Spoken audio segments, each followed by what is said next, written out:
La bonne nouvelle de Jésus-Christ, Fils de Dieu, commence ici. Dans le livre du prophète Ésaïe, on lit « Moi, Dieu, je vais envoyer mon messager devant toi pour préparer ton chemin. » Quelqu'un crie dans le désert « Préparez la route du Seigneur, faites-lui des chemins bien droits. » Ainsi Jean-Baptiste vient dans le désert, il lance cet appel « Faites-vous baptiser pour montrer que vous voulez changer votre vie et Dieu pardonnera vos péchés. » Tous les habitants de la région de Judée et de la ville de Jérusalem viennent vers Jean. Ils avouent leurs péchés devant tout le monde et Jean les baptise dans l'eau du Jourdain. Jean porte un vêtement en poil de chameau et il a une ceinture de cuir autour de la taille. Il mange des sauterelles et du miel sauvage. Il annonce « Celui qui va venir après moi est plus puissant que moi. Je ne suis pas digne de me baisser pour lui enlever ses sandales. Moi, je vous ai baptisé dans l'eau, mais lui, il vous baptisera dans l'Esprit Saint. »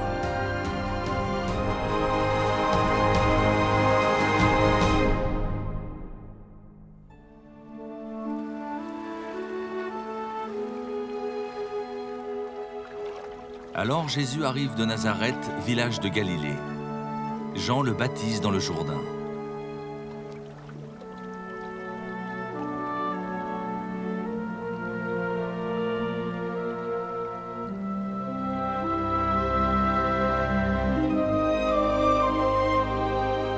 Au moment où Jésus sort de l'eau, il voit le ciel s'ouvrir et il voit l'Esprit Saint descendre sur lui comme une colombe. Une voix vient du ciel et lui dit « Tu es mon Fils très aimé, c'est toi que j'ai choisi avec joie. »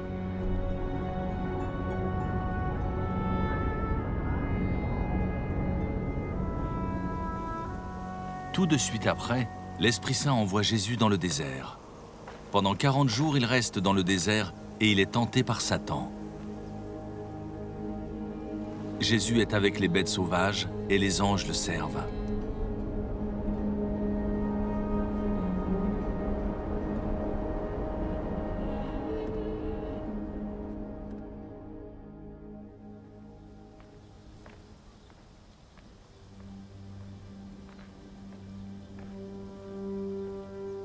Un jour, Jean est mis en prison.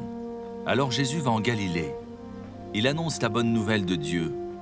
Et il dit « Le moment décidé par Dieu est arrivé, et le royaume de Dieu est tout près de vous. Changez votre vie et croyez à la bonne nouvelle. » Jésus marche le long du lac de Galilée. Il voit Simon et André, le frère de Simon. Ce sont des pêcheurs et ils sont en train de jeter un filet dans le lac. Jésus leur dit « Venez avec moi, et je ferai de vous des pêcheurs d'hommes. » Aussitôt, ils laissent leur filet et ils suivent Jésus.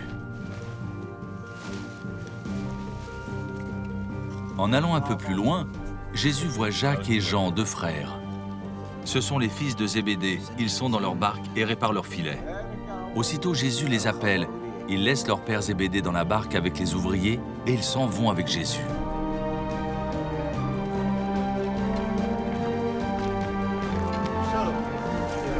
Jésus et ses disciples arrivent à la ville de Capernaum. Le jour du sabbat, Jésus entre dans la maison de prière et ils se mettent à enseigner. Ceux qui l'entendent sont très étonnés par sa façon d'enseigner. En effet, il n'enseigne pas comme les maîtres de la loi. Il le fait avec l'autorité que Dieu lui donne.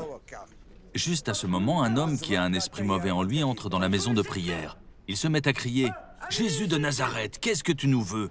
Est-ce que tu es venu pour notre malheur? Je sais bien qui tu es. Tu es le Saint que Dieu a envoyé. » Jésus menace l'esprit mauvais en lui disant « Tais-toi et sors de cet homme !»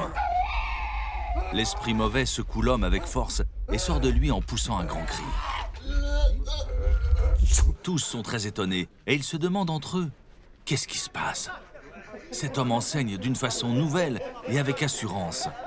Il commande même aux esprits mauvais et ils lui obéissent. Alors les gens se mettent à parler de Jésus dans toute la région de la Galilée. Jésus sort de la maison de prière et tout de suite après, il va chez Simon et André. Jacques et Jean l'accompagnent.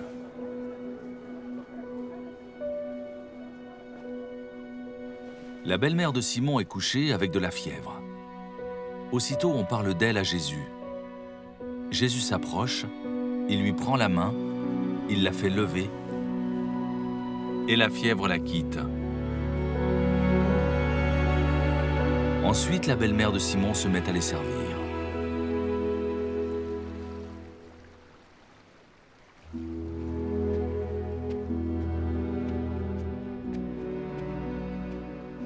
Le soir, après le coucher du soleil, les gens amènent à Jésus tous les malades et tous ceux qui ont des esprits mauvais. Tous les habitants de la ville sont rassemblés devant la porte de la maison. Jésus guérit toutes sortes de malades. Il chasse aussi beaucoup d'esprits mauvais et il ne les laisse pas parler parce qu'ils savent qui est Jésus.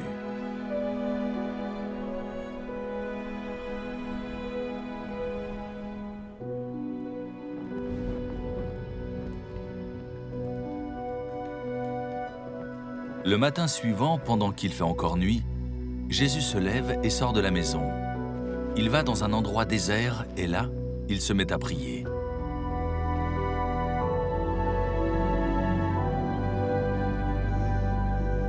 Simon et ceux qui sont avec lui partent le chercher. Ils le trouvent et lui disent « Tout le monde te cherche ». Jésus leur répond « Allons ailleurs, dans les villages voisins. Là-bas aussi, je dois annoncer la bonne nouvelle. En effet, c'est pour cela que je suis venu. » Et Jésus va dans toute la Galilée. Il annonce la bonne nouvelle dans les maisons de prière et il chasse les esprits mauvais.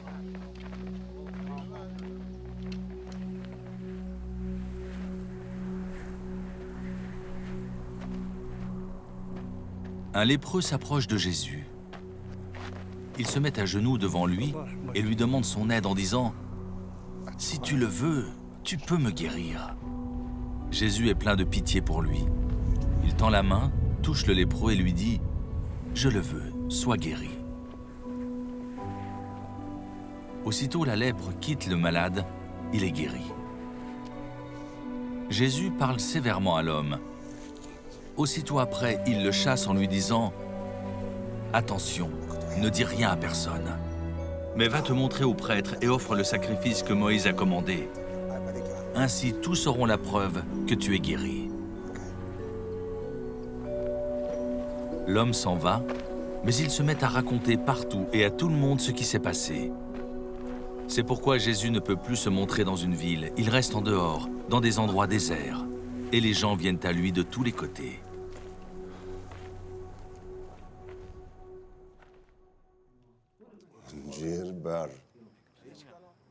Quelques jours après, Jésus revient à Capernaum. On apprend qu'il est à la maison. Beaucoup de monde se rassemble et il ne reste plus de place, même pas dehors devant la porte. Jésus leur annonce la parole de Dieu. Des gens arrivent pour lui amener un homme paralysé. 4 personnes portent le malade.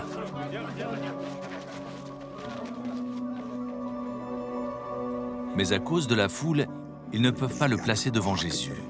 Alors ils enlèvent une partie du toit au-dessus de l'endroit où Jésus se trouve. Et par ce trou, ils font descendre le paralysé couché sur sa natte.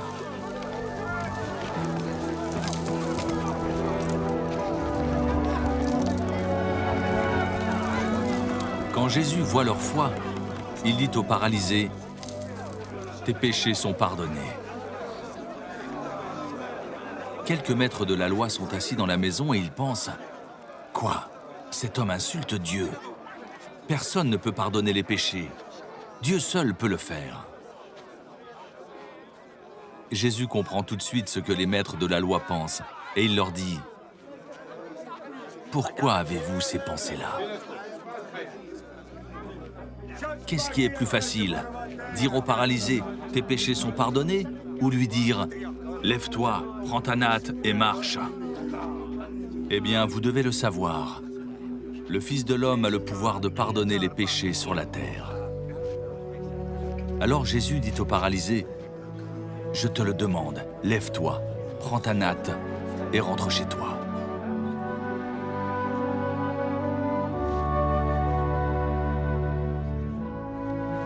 Aussitôt, l'homme se lève devant tout le monde.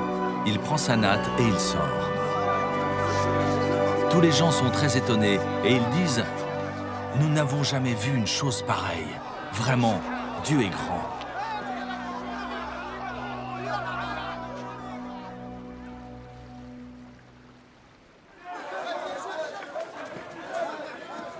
Jésus retourne au bord du lac de Galilée.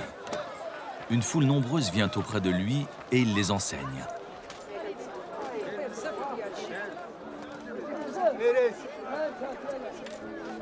En passant, Jésus voit Lévi, le fils d'Alphée, assis au bureau des impôts.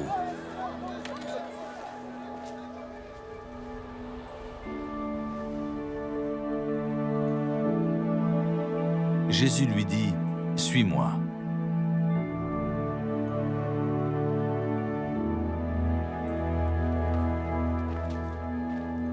Lévi se lève et il suit Jésus. Ensuite, Jésus prend un repas dans la maison de Lévi. Beaucoup de gens mangent avec Jésus et ses disciples. Ce sont des employés des impôts et des pêcheurs. Ils sont nombreux à suivre Jésus. Des pharisiens, maîtres de la loi, sont là. Ils voient que Jésus mange avec les pêcheurs et avec les employés des impôts. Alors ils disent aux disciples de Jésus, « Votre maître mange avec les employés des impôts et avec les pêcheurs. Pourquoi donc ?» Jésus les a entendus et il leur dit, « Les gens en bonne santé n'ont pas besoin de médecins. Ce sont les malades qui en ont besoin. Je ne suis pas venu appeler ceux qui se croient justes, mais ceux qui se reconnaissent pécheurs. » Un jour, les disciples de Jean-Baptiste et les pharisiens sont en train de jeûner. Des gens viennent dire à Jésus, « Les disciples de Jean et les disciples des pharisiens sont en train de jeûner, mais tes disciples à toi ne jeûnent pas. Pourquoi donc ?» Jésus leur répond, « Est-ce que les invités à un mariage peuvent jeûner quand le marié est avec eux? Pendant tout le temps où le marié est avec eux, les invités mangent et boivent. Mais le moment va venir où on leur enlèvera le marié. Alors ce jour-là, ils jeûneront. Personne ne coud un morceau de tissu neuf sur un vieux vêtement. Sinon, le morceau neuf arrache une partie du vieux vêtement. Et le trou dans le vieux vêtement est encore plus grand. Personne ne met du vin nouveau dans de vieilles outres. Sinon, le vin fait éclater les outres, et on perd à la fois le vin et les outres. Au contraire, il faut mettre le vin nouveau dans des outres neuves. »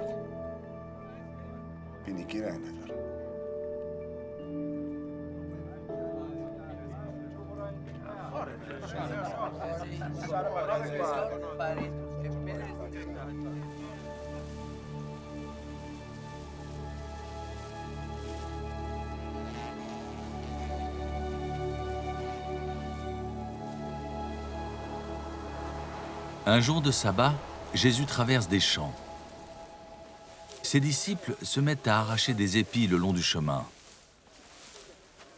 Les pharisiens disent à Jésus, « Regarde, pourquoi est-ce que tes disciples agissent ainsi? Le jour du sabbat, c'est interdit. » Jésus leur répond, « Vous n'avez jamais lu ce que David a fait? Un jour, il avait faim, et ceux qui étaient avec lui avaient faim aussi. Mais ils n'avaient rien à manger. Il est entré dans la maison de Dieu. C'était au temps où Abiatar était grand prêtre. David a mangé les pains qui étaient offerts à Dieu et il en a donné aussi à ceux qui l'accompagnaient. Pourtant, seuls les prêtres avaient le droit d'en manger. » Et Jésus ajoute, « Dieu a fait le sabbat pour les êtres humains. Il n'a pas fait les êtres humains pour le sabbat. C'est pourquoi le Fils de l'homme est le maître même du sabbat. »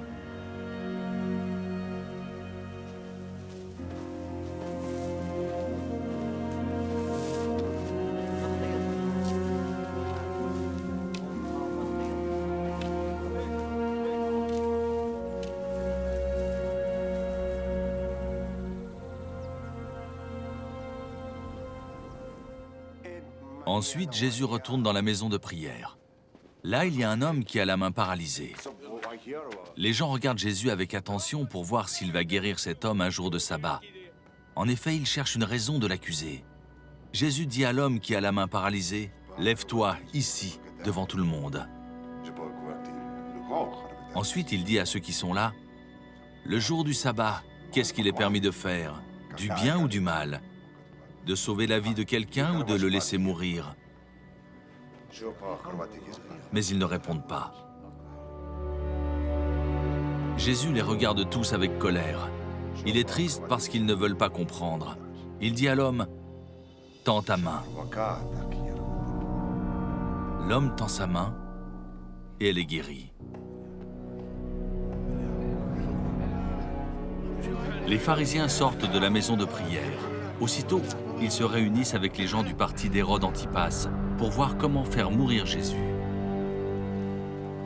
Jésus part avec ses disciples vers le lac de Galilée. Une foule nombreuse le suit. Les gens viennent de Galilée, de Judée, de Jérusalem, de l'Idumée, de la région qui est de l'autre côté du Jourdain et des environs de Tyr et de Sidon. Cette grande foule vient voir Jésus parce qu'elle a appris tout ce qu'il fait. Alors Jésus dit à ses disciples, « Préparez-moi une barque pour que la foule ne m'écrase pas. » En effet, Jésus a guéri beaucoup de gens et tous ceux qui souffrent de maladies se précipitent sur lui pour le toucher. Quand les esprits mauvais voient Jésus, ils se jettent à ses pieds en criant « Tu es le Fils de Dieu !» Mais Jésus leur commande sévèrement « Ne dites pas qui je suis !»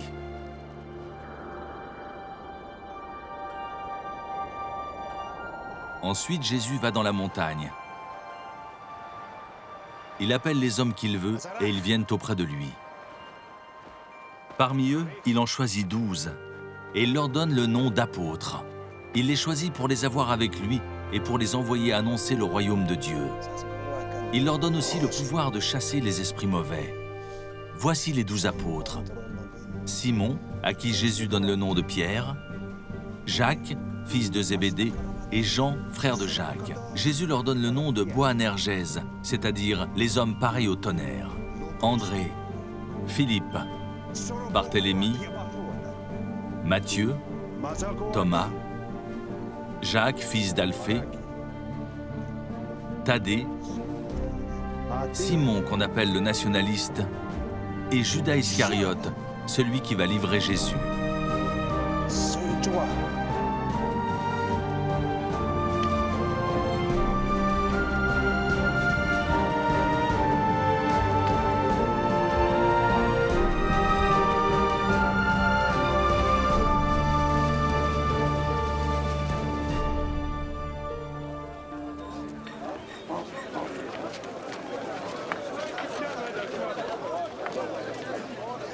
Jésus revient à la maison.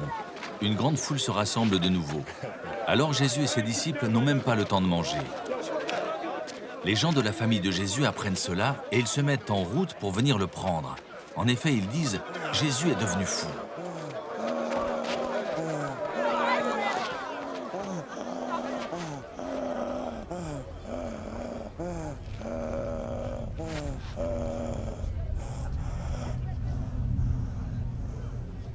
Les maîtres de la loi qui sont venus de Jérusalem disent « Jésus a en lui Satan, le chef des esprits mauvais. Et c'est Satan qui lui donne le pouvoir de chasser ces esprits. » Alors Jésus appelle les maîtres de la loi et il leur dit en utilisant des comparaisons. « Comment Satan, l'esprit du mal, peut-il chasser l'esprit du mal? Quand les habitants d'un royaume font la guerre entre eux, ce royaume ne peut pas continuer à exister. Et quand les gens d'une famille se battent entre eux, cette famille ne pourra pas continuer à exister. Si Satan est en guerre contre lui-même, ou si Satan n'est pas d'accord avec lui-même, son pouvoir ne peut pas durer. Pour lui, c'est la fin. Si quelqu'un veut entrer dans la maison d'un homme fort et voler toutes ses richesses, il doit d'abord attacher l'homme fort. Ensuite, il peut tout voler dans la maison. Je vous le dis, c'est la vérité. Les gens recevront le pardon pour tous leurs péchés et pour toutes leurs insultes contre Dieu. Mais si quelqu'un insulte l'Esprit Saint, il ne pourra jamais recevoir le pardon. Il reste toujours coupable. Jésus parle de cette façon aux maîtres de la loi, parce qu'ils ont dit « il a un esprit mauvais en lui ».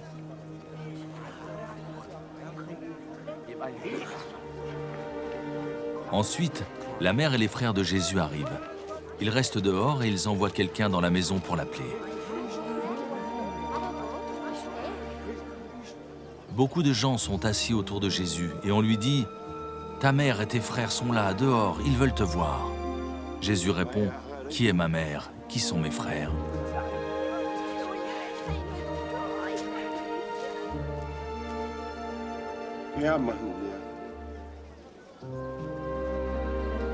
Il regarde les gens qui sont assis autour de lui et il dit, « Voici ma mère et mes frères. » Oui, si quelqu'un fait la volonté de Dieu, cette personne est mon frère, ma sœur, ma mère.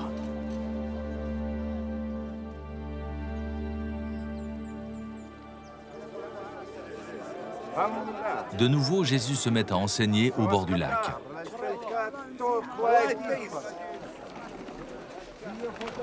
Une foule très nombreuse se rassemble autour de lui.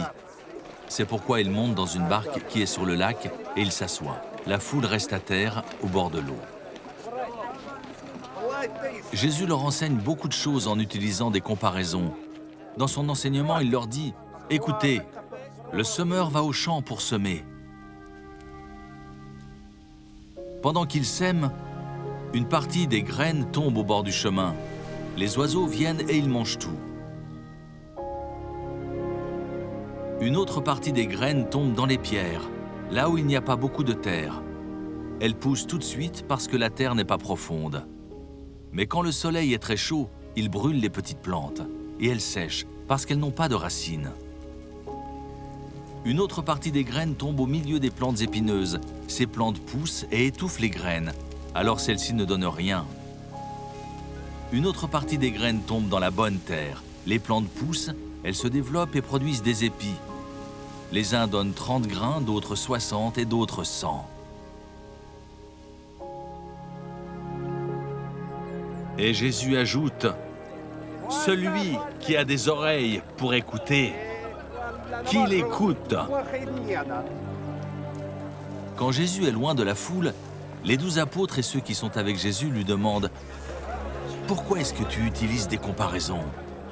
Jésus leur répond, « Dieu vous donne, à vous, la vérité cachée du royaume de Dieu, mais les autres gens entendent seulement les comparaisons. Ainsi, ils regardent, mais ils ne voient pas. Ils entendent, mais ils ne comprennent pas. S'ils comprenaient, ils se tourneraient vers Dieu et Dieu leur pardonnerait. » Ensuite, Jésus dit à ceux qui sont là, « Vous ne comprenez pas l'histoire du semeur? Alors, comment allez-vous comprendre toutes les histoires qui parlent du royaume?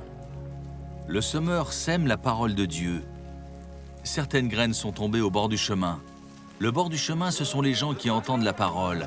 Mais Satan arrive tout de suite et il enlève la parole semée dans leur cœur. D'autres graines sont tombées dans les pierres. Le sol plein de pierres, ce sont les gens qui entendent la parole et qui la reçoivent aussitôt avec joie. Mais la parole n'a pas de racine en eux, ils changent facilement d'avis. Ensuite, quand il y a une difficulté ou quand on veut les faire souffrir à cause de la parole, ils abandonnent tout de suite. D'autres graines sont tombées au milieu des plantes épineuses. Le sol couvert de plantes épineuses, ce sont les gens qui entendent la parole, mais qui s'inquiètent pour les choses de ce monde. Ils cherchent de fausses richesses et ils ont beaucoup d'autres désirs. À cause de cela, la parole est étouffée et elle ne produit rien. D'autres graines sont tombées dans la bonne terre. La bonne terre, ce sont les gens qui entendent la parole et qui la reçoivent. Ils donnent des fruits. Les uns 30, d'autres 60, d'autres 100.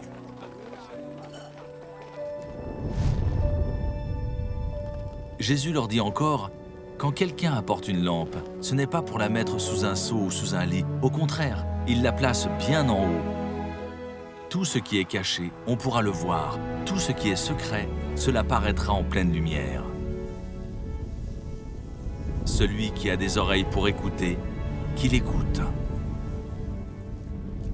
Jésus leur dit encore, « Faites bien attention à ce que vous entendez. Dieu vous donnera comme vous donnez aux autres, et même, il fera plus que vous.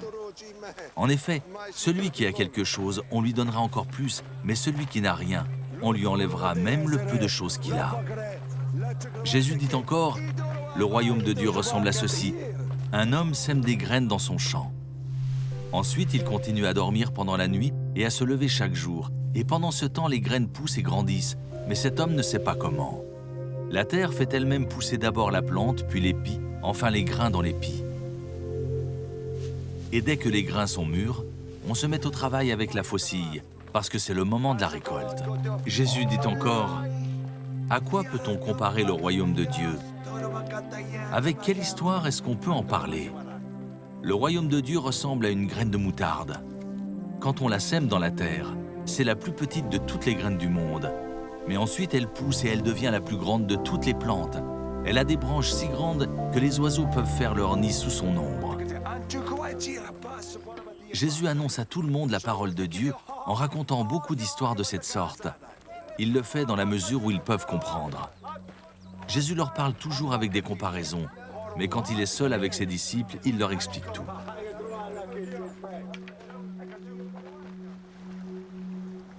Le soir de ce jour-là, Jésus dit à ses disciples, « Allons de l'autre côté du lac. » Ils quittent la foule et les disciples font partir la barque où Jésus se trouve. Il y a d'autres barques à côté d'eux. Un vent très violent se met à souffler. Les vagues se jettent sur la barque et beaucoup d'eau entre déjà dans la barque.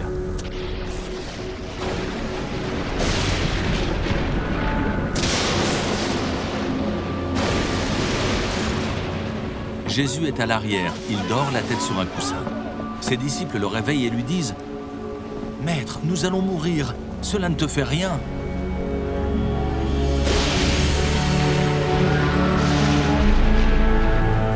Jésus se réveille, il menace le vent et dit au lac « Silence, calme-toi !»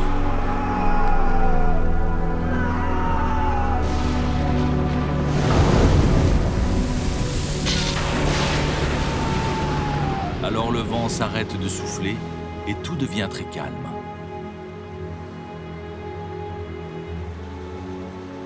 Jésus dit à ses disciples, « Pourquoi est-ce que vous avez peur? Vous n'avez donc pas encore de foi ?»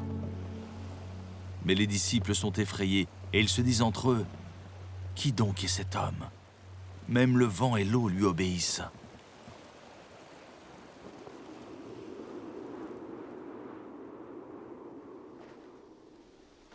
Jésus et ses disciples arrivent de l'autre côté du lac, dans le pays des Géraséniens. Jésus descend de la barque. Aussitôt, un homme sort du cimetière et vient à sa rencontre. Cet homme a un esprit mauvais en lui. Il habite parmi les tombes. Personne ne peut plus le tenir attaché, même avec une chaîne. En effet, on a souvent attaché ses mains et ses pieds avec des chaînes, mais il les a toutes cassées et personne n'a la force de le faire tenir tranquille. Tout le temps, le jour et la nuit, il vit parmi les tombes et sur les collines. Il pousse des cris et se blesse avec des pierres.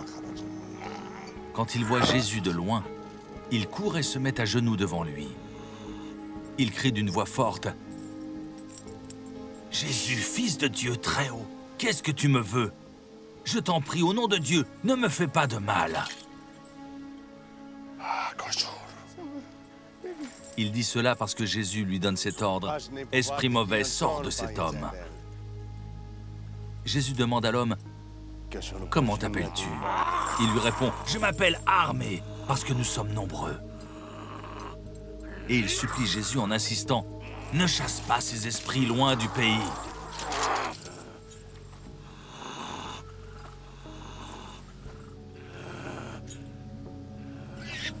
Il y a là un grand troupeau de cochons. Ils cherchent leur nourriture près de la colline. Les esprits mauvais supplient Jésus en disant, « Envoie-nous dans ces cochons, laisse-nous entrer en eux. »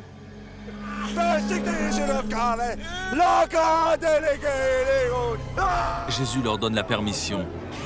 Alors les esprits mauvais sortent de l'homme et ils entrent dans les cochons. Le troupeau compte à peu près 2000 cochons. Ils se précipitent tous du haut de la pente dans le lac et ils se noient. Les gardiens du troupeau partent en courant. Ils vont raconter la nouvelle dans la ville et dans les villages. Les gens viennent voir ce qui s'est passé. Ils arrivent auprès de Jésus et voient l'homme qui avait les esprits mauvais.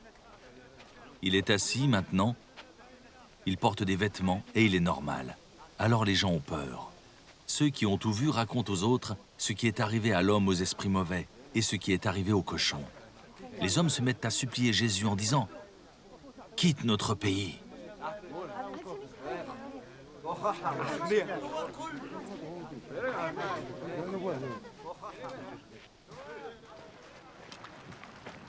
Jésus monte dans la barque. L'homme qui avait les esprits mauvais lui demande « S'il te plaît, je veux rester avec toi. » Jésus n'accepte pas, mais il lui dit « Retourne chez toi, dans ta famille. Raconte tout ce que le Seigneur a fait pour toi et comment il a eu pitié de toi. » L'homme s'en va. Il se met à annoncer dans la région des 10 villes tout ce que Jésus a fait pour lui, et tout le monde est très étonné.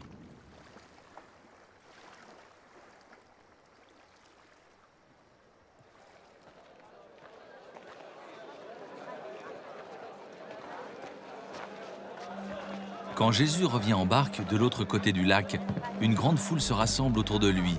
Il est au bord du lac. Un des chefs de la maison de prière arrive.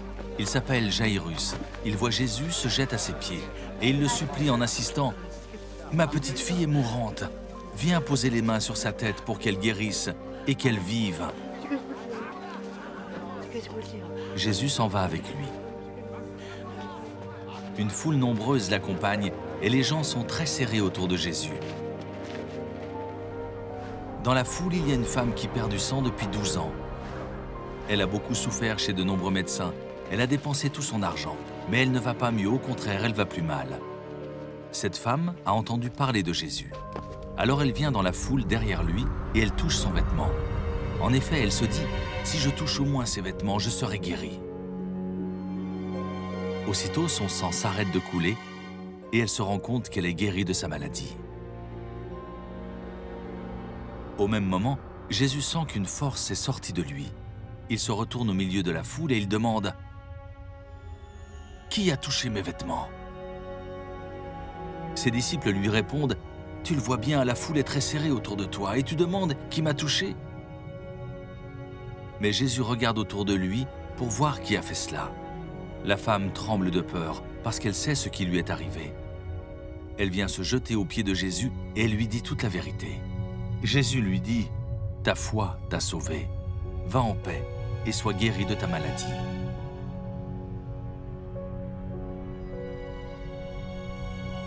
Pendant que Jésus dit cela, des gens arrivent de la maison de Jairus et ils disent à celui-ci « Ta fille est morte, ne dérange plus le maître. » Mais Jésus a entendu ces mots et il dit au chef de la maison de prière « N'aie pas peur, crois seulement. » Il ne permet à personne de l'accompagner, sauf à Pierre, Jacques et Jean, le frère de Jacques. Ils arrivent à la maison de Jairus. Là, il y a beaucoup de bruit. Jésus voit que les gens pleurent et poussent de grands cris. Il entre dans la maison et leur dit « Pourquoi faites-vous tout ce bruit? Et pourquoi est-ce que vous pleurez? La petite fille n'est pas morte, mais elle dort. » Les gens se moquent de lui. Alors Jésus fait sortir tout le monde. Il prend avec lui le père et la mère de l'enfant et ses 3 disciples. Il entre dans la pièce où la petite fille se trouve. Il la prend par la main et lui dit « Talitha koum ». Cela veut dire « Petite fille, je te le dis, lève-toi ».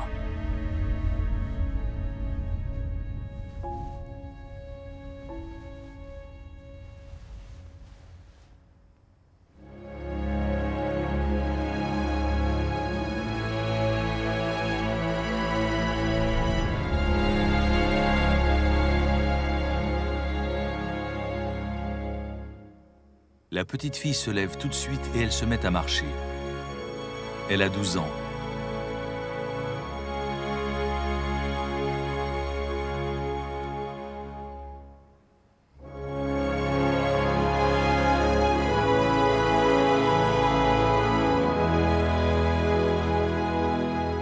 Ceux qui sont là sont très étonnés. Mais Jésus leur demande avec force « Ne dites rien à personne ». Ensuite, il leur dit « Donnez-lui quelque chose à manger ».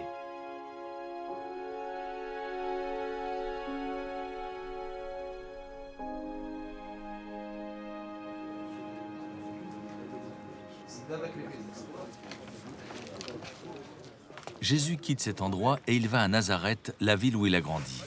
Ses disciples l'accompagnent. Le jour du sabbat, il se met à enseigner dans la maison de prière. Il y a beaucoup de gens. En l'écoutant, ils sont très étonnés et ils disent « Qui lui a appris tout cela?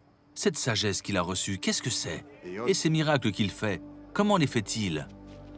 Pourtant, c'est bien le charpentier, le fils de Marie, le frère de Jacques, de José, de Jude et de Simon, et ses sœurs vivent ici, chez nous. » Cela empêche les gens de Nazareth de croire en Jésus. Alors Jésus leur dit « Un prophète est respecté partout, sauf dans sa ville, dans sa famille et dans sa maison. » Jésus ne peut faire aucun miracle à Nazareth. Pourtant, il guérit quelques malades en posant les mains sur leur tête. Et il s'étonne parce que les gens ne croient pas. Ensuite, Jésus va enseigner dans tous les villages qui sont autour de Nazareth. Il appelle les 12 apôtres et ils se mettent à les envoyer 2 par 2. Il leur donne pouvoir sur les esprits mauvais. Voici ce qu'il leur commande. Pour la route, ne prenez rien avec vous, sauf un bâton, pas de pain, pas de sac, pas d'argent dans votre poche.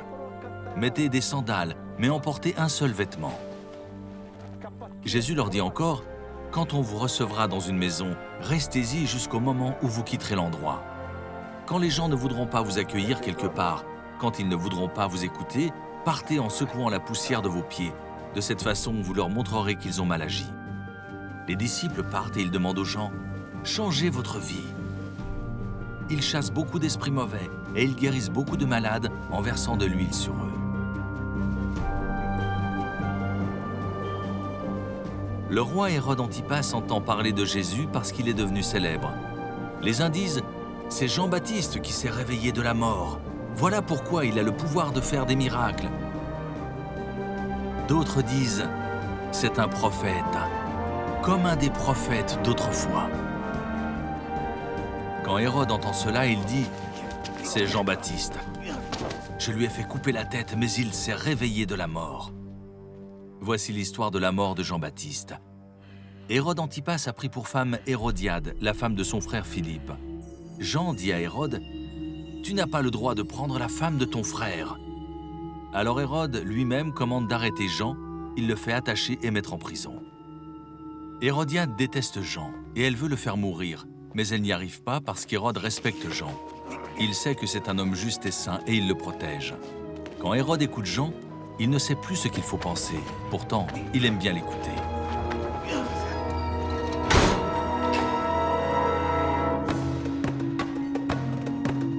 Mais un jour, Hérodiade trouve une bonne occasion pour faire mourir Jean. C'est l'anniversaire d'Hérode et celui-ci donne un grand repas. Il invite les notables, les chefs de l'armée et les gens importants de Galilée. La fille d'Hérodiade entre dans la salle et elle se met à danser. Elle plaît à Hérode et à ceux qui mangent avec lui. Alors le roi dit à la jeune fille, « Demande-moi ce que tu veux et je te le donnerai. » Puis il lui fait ce serment, « Je te donnerai ce que tu me demanderas, même la moitié de mon royaume. »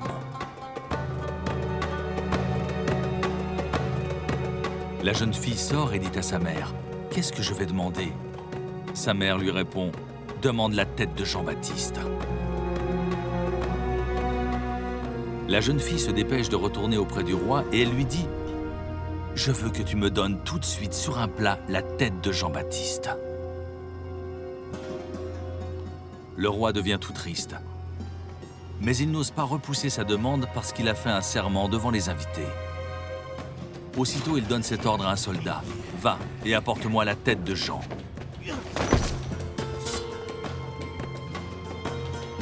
Le soldat part et il va dans la prison pour couper la tête de Jean. Il apporte la tête sur un plat. Il la donne à la jeune fille et la jeune fille la donne à sa mère. Quand les disciples de Jean apprennent cela, ils viennent prendre son corps et ils le mettent dans une tombe.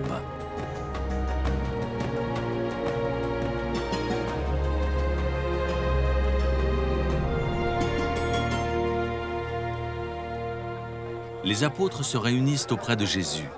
Ils lui racontent tout ce qu'ils ont fait et ce qu'ils ont enseigné. Jésus leur dit, « Venez avec moi dans un endroit isolé, loin de tout le monde, pour vous reposer un peu. » En effet, il y a beaucoup de gens qui vont et viennent, et les apôtres n'ont même pas le temps de manger. Ils partent dans une barque, seuls, pour aller dans un endroit isolé. Mais les gens les voient partir, et beaucoup les reconnaissent. Alors ils viennent en courant de toutes les villes, et ils arrivent avant Jésus et ses disciples. Quand Jésus descend de la barque, il voit une grande foule. Son cœur est plein de pitié. En effet, les gens sont comme des moutons sans berger, et ils se mettent à leur enseigner beaucoup de choses. Il est déjà tard. Les disciples s'approchent de Jésus et lui disent, « Il est déjà tard et cet endroit est isolé. Renvoie les gens dans les fermes et les villages des environs. Là, ils pourront acheter quelque chose à manger. Jésus répond à ses disciples, « Donnez-leur vous-même à manger. » Ils lui disent, « Est-ce que nous devons aller acheter du pain pour 200 pièces d'argent? Ainsi nous leur donnerons à manger. » Jésus leur dit, « Vous avez combien de pain? Allez voir. » Ils se renseignent et lui répondent, « Nous avons 5 pains et 2 poissons. » Jésus donne cet ordre à ses disciples. « Dites à tout le monde de s'asseoir par groupe sur l'herbe verte. » Les gens s'assoient par groupe de 100 et par groupe de 50. Jésus prend les 5 pains et les 2 poissons. Il lève les yeux vers le ciel et dit une prière de bénédiction. Il partage les pains et les donne aux disciples. Alors les disciples les distribuent à la foule. Jésus partage aussi les 2 poissons entre tout le monde. Tous mangent autant qu'ils veulent. On emporte les morceaux de pain et les poissons qui restent. Cela remplit 12 paniers. Et il y a 5000 hommes qui ont mangé.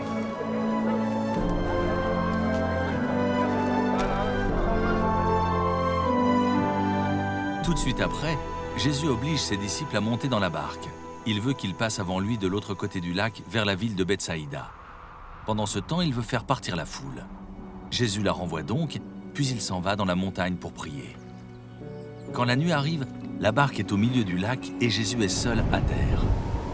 Il voit que ses disciples ont du mal à ramer parce que le vent souffle contre eux. Alors, vers la fin de la nuit, Jésus vient vers eux en marchant sur l'eau. Il veut les dépasser. Les disciples le voient marcher sur l'eau et ils croient que c'est un fantôme. Ils se mettent à crier. En effet, tous le voient et ils sont effrayés. Mais Jésus leur parle tout de suite en disant « Rassurez-vous, c'est moi. N'ayez pas peur. » Il monte à côté d'eux dans la barque et le vent s'arrête de souffler. Les disciples sont profondément étonnés. En effet, ils n'ont pas compris ce qui s'est passé quand Jésus a partagé les pains. Leur cœur est fermé.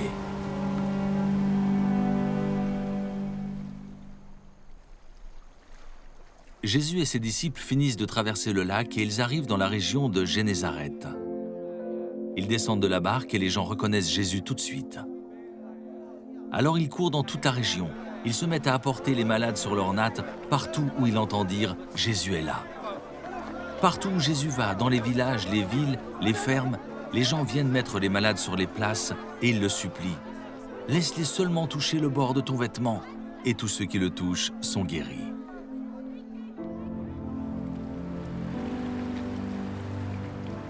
Les pharisiens et quelques maîtres de la loi sont venus de Jérusalem et ils se rassemblent autour de Jésus. Ils voient que certains disciples mangent avec des mains impures, c'est-à-dire non lavées selon la coutume religieuse. En effet, les pharisiens et tous les autres juifs obéissent à la tradition de leurs ancêtres. Avant de manger, ils se lavent toujours les mains avec soin. Quand ils reviennent de la place publique, ils se lavent toujours avant de manger. Ils respectent aussi beaucoup d'autres coutumes qu'ils ont reçues des ancêtres, par exemple, la façon de laver les verres, les pots et les plats. C'est pourquoi les pharisiens et les maîtres de la loi disent à Jésus « Tes disciples ne vivent pas selon la tradition des ancêtres, ils mangent avec des mains impures, pourquoi donc ?» Jésus leur répond « Vous êtes des hommes faux, Ésaïe avait raison quand il a parlé de vous de la part de Dieu. On lit en effet « Ce peuple me respecte en parole seulement, mais son cœur est très loin de moi. Ils me font des prières et des sacrifices, mais cela ne vaut rien. En effet, ce qu'ils enseignent avec assurance, ce sont des commandements humains. » Jésus dit encore, « Vous abandonnez le commandement de Dieu, vous obéissez à la tradition des hommes. Vous êtes très habiles pour abandonner le commandement de Dieu et pour garder votre tradition à vous. En effet, Moïse a dit, « Respecte ton père et ta mère. » Il a dit aussi, « Celui qui maudit son père ou sa mère, il faut le faire mourir. » Mais vous dites aux gens, tu peux dire à ton père ou à ta mère, « J'aurais bien quelque chose à te donner pour t'aider. » Malheureusement, c'est korban, c'est-à-dire une offrande pour Dieu. Ainsi, vous leur permettez de ne plus rien faire pour leur père ou pour leur mère. Ainsi, vous vous servez de votre tradition pour supprimer la parole de Dieu. Et vous faites beaucoup d'autres choses comme celle-là. Ensuite, Jésus appelle de nouveau la foule et il dit aux gens, « Vous tous, écoutez-moi et comprenez bien ceci. Aucune chose de l'extérieur ne peut rendre une personne impure quand elle entre en elle. Au contraire, ce qui sort du cœur, voilà ce qui rend une personne impure. » Jésus quitte la foule et il entre dans la maison. Alors ses disciples l'interrogent sur ce qu'il vient de dire. Jésus leur répond, « Vous non plus, vous n'êtes pas encore capables de comprendre. Aucune chose de l'extérieur ne peut rendre une personne impure quand elle entre en elle. Vous ne comprenez donc pas cela? Ces choses n'entrent pas dans son cœur mais dans son ventre, et ensuite elles sortent du corps. » Par ces paroles, Jésus montre qu'on peut manger de tous les aliments. Il leur dit encore, « Ce qui sort d'une personne, voilà ce qui la rend impure. » En effet, les mauvais désirs sortent de l'intérieur, du cœur humain. Ainsi, les gens ont une vie immorale, ils volent, ils tuent les autres, ils commettent l'adultère, ils veulent avoir toujours plus. Ils font du mal aux autres, ils les trompent. Ils se conduisent n'importe comment, ils sont jaloux, ils disent du mal des autres, ils sont orgueilleux, ils manquent de sagesse. Tout ce mal sort de l'intérieur d'une personne et la rend impure. Ensuite, Jésus quitte cet endroit et il va dans la région de Tyr. Il entre dans une maison et il ne veut pas qu'on sache qu'il est là, mais les gens l'apprennent. En effet, une femme entend parler de Jésus. Cette femme n'est pas juive, elle est née en Syrie dans la région de Phénicie. Sa fille a un esprit mauvais en elle. La mère vient aussitôt se jeter aux pieds de Jésus et elle lui dit, « Je t'en prie, chasse l'esprit mauvais de ma fille. »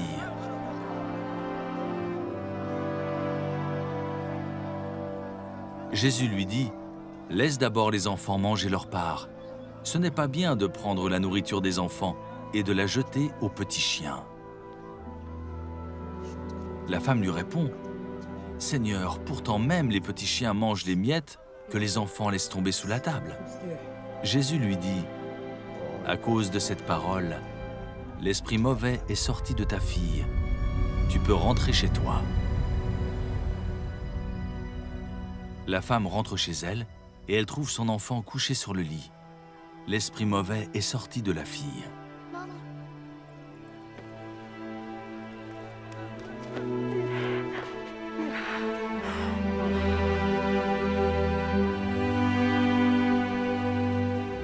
Ensuite, Jésus quitte la région de Tyr.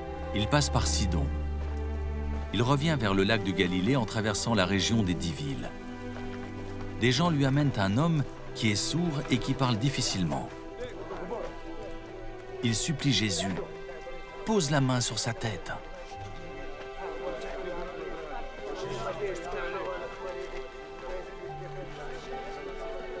Alors Jésus emmène l'homme avec lui loin de la foule. Il met les doigts dans ses oreilles, puis il lui touche la langue avec sa main mouillée de salive. Ensuite, Jésus lève les yeux vers le ciel, il pousse un soupir et dit « Ephata !» Cela veut dire « Ouvre-toi !» Aussitôt, les oreilles de l'homme s'ouvrent, sa langue est guérie et il peut parler normalement.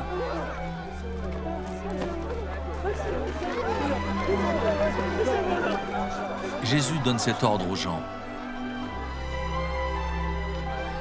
Ne dites rien à personne. Mais chaque fois qu'il leur commande cela, les gens racontent encore plus ce que Jésus a fait. Ils sont profondément étonnés et ils disent « Tout ce qu'il fait est vraiment bien. Il fait entendre les sourds et il fait parler les muets. »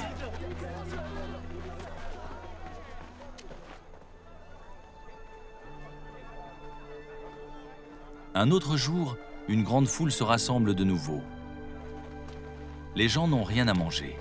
Alors Jésus appelle ses disciples et il leur dit « J'ai pitié de cette foule. Depuis 3 jours déjà, ils sont avec moi et ils n'ont rien à manger. Si je leur dis de rentrer chez eux sans manger, ils n'auront pas la force de continuer leur chemin. En effet, quelques-uns sont venus de loin. » Ses disciples lui répondent « Comment peut-on donner à manger à tous ces gens ici dans cet endroit désert ?» Jésus leur demande « Vous avez combien de pains ?» Ils lui disent « 7. »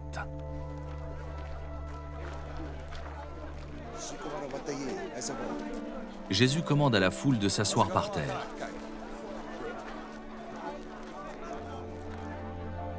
Il prend les 7 pains et il remercie Dieu. Il partage les pains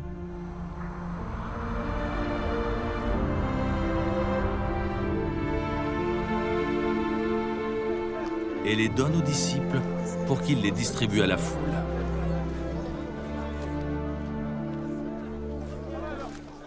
Ils ont encore quelques petits poissons.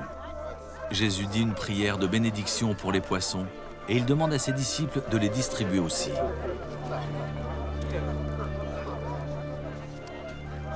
Les gens mangent autant qu'ils veulent.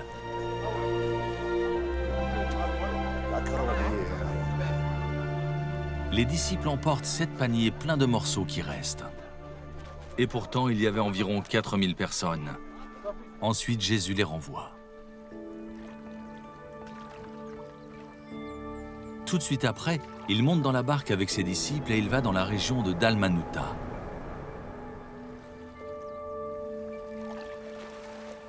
Des pharisiens arrivent et se mettent à discuter avec Jésus. Ils veulent lui tendre un piège et lui disent « Fais un miracle devant nous. Ainsi tu nous prouveras que c'est Dieu qui t'envoie. » Jésus pousse un grand soupir et dit « Pourquoi est-ce que les gens d'aujourd'hui demandent un miracle? Je vous le dis, c'est la vérité. Les gens d'aujourd'hui ne verront aucun miracle. » Ensuite, Jésus quitte les pharisiens, il monte dans la barque et il part de l'autre côté du lac.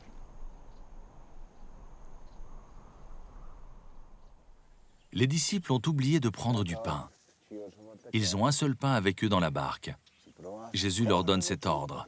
« Faites attention, méfiez-vous du levain des pharisiens et du levain d'Hérode. » Alors les disciples se disent entre eux, « Nous n'avons pas de pain. » Jésus s'en aperçoit et leur demande, « Pourquoi est-ce que vous dites entre vous, « Nous n'avons pas de pain » ? Est-ce que vous ne savez pas encore? Vous ne comprenez pas encore? Vous avez donc l'intelligence fermée?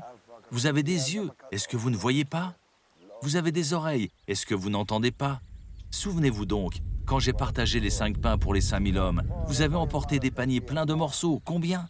Ils répondent, 12 paniers. Jésus continue, et quand j'ai partagé les 7 pains pour les 4000 personnes, vous avez emporté des paniers pleins de morceaux, combien? Ils répondent, 7 paniers. Alors Jésus leur dit, et vous ne comprenez pas encore?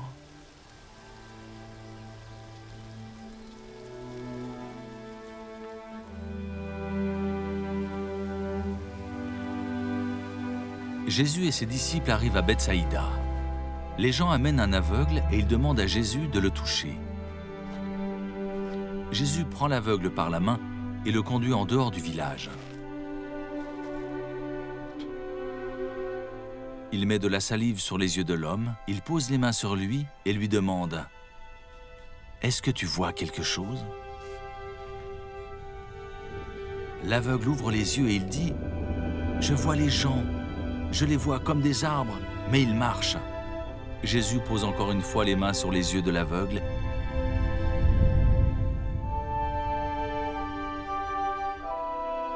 Et celui-ci voit clairement. Il est guéri. Et il distingue tout, même de loin. Jésus lui dit, « Retourne chez toi et ne rentre pas dans le village. »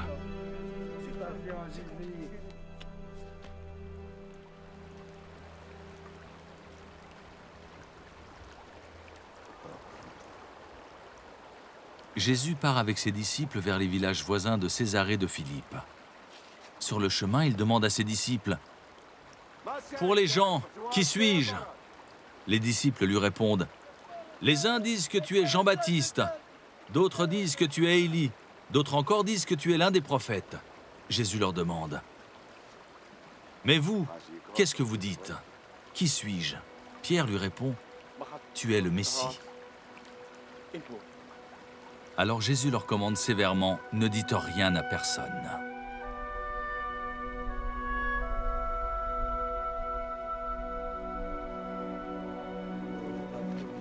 Ensuite, Jésus commence à enseigner ceci à ses disciples. « Il faut que le Fils de l'homme souffre beaucoup. Les anciens, les chefs des prêtres et les maîtres de la loi ne voudront pas de lui. Ils le feront mourir. Et 3 jours après, il se relèvera de la mort. » Il leur dit cela très clairement. Alors Pierre prend Jésus à part et ils se mettent à lui faire des reproches.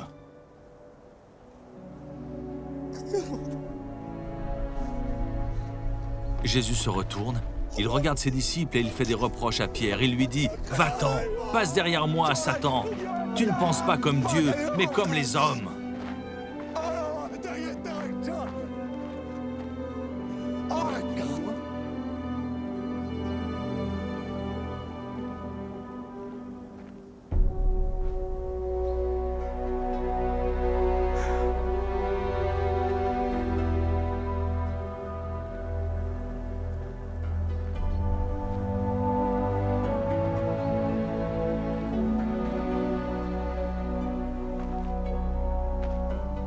Ensuite, Jésus appelle la foule avec ses disciples et il leur dit « Si quelqu'un veut venir avec moi, il ne doit plus penser à lui-même, il doit porter sa croix et me suivre. »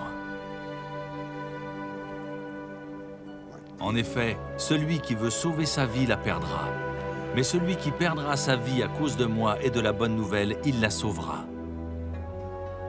Si une personne gagne toutes les richesses du monde, mais si elle perd sa vie, à quoi cela lui sert-il? Qu'est-ce qu'on peut payer en échange de la vie? Les gens d'aujourd'hui sont pécheurs et infidèles à Dieu. Si quelqu'un a honte de moi et de mes paroles au milieu de ces gens-là, alors moi, le Fils de l'homme, j'aurai honte de lui quand je viendrai avec les anges saints dans la gloire de mon Père. Jésus leur dit encore, « Je vous le dis, c'est la vérité. Quelques-uns ici ne mourront pas avant de voir le royaume de Dieu venir avec puissance. »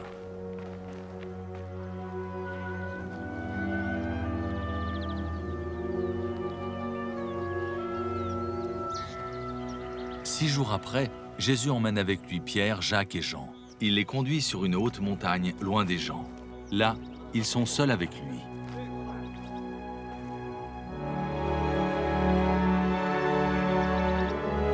Sous leurs yeux, Jésus change d'aspect.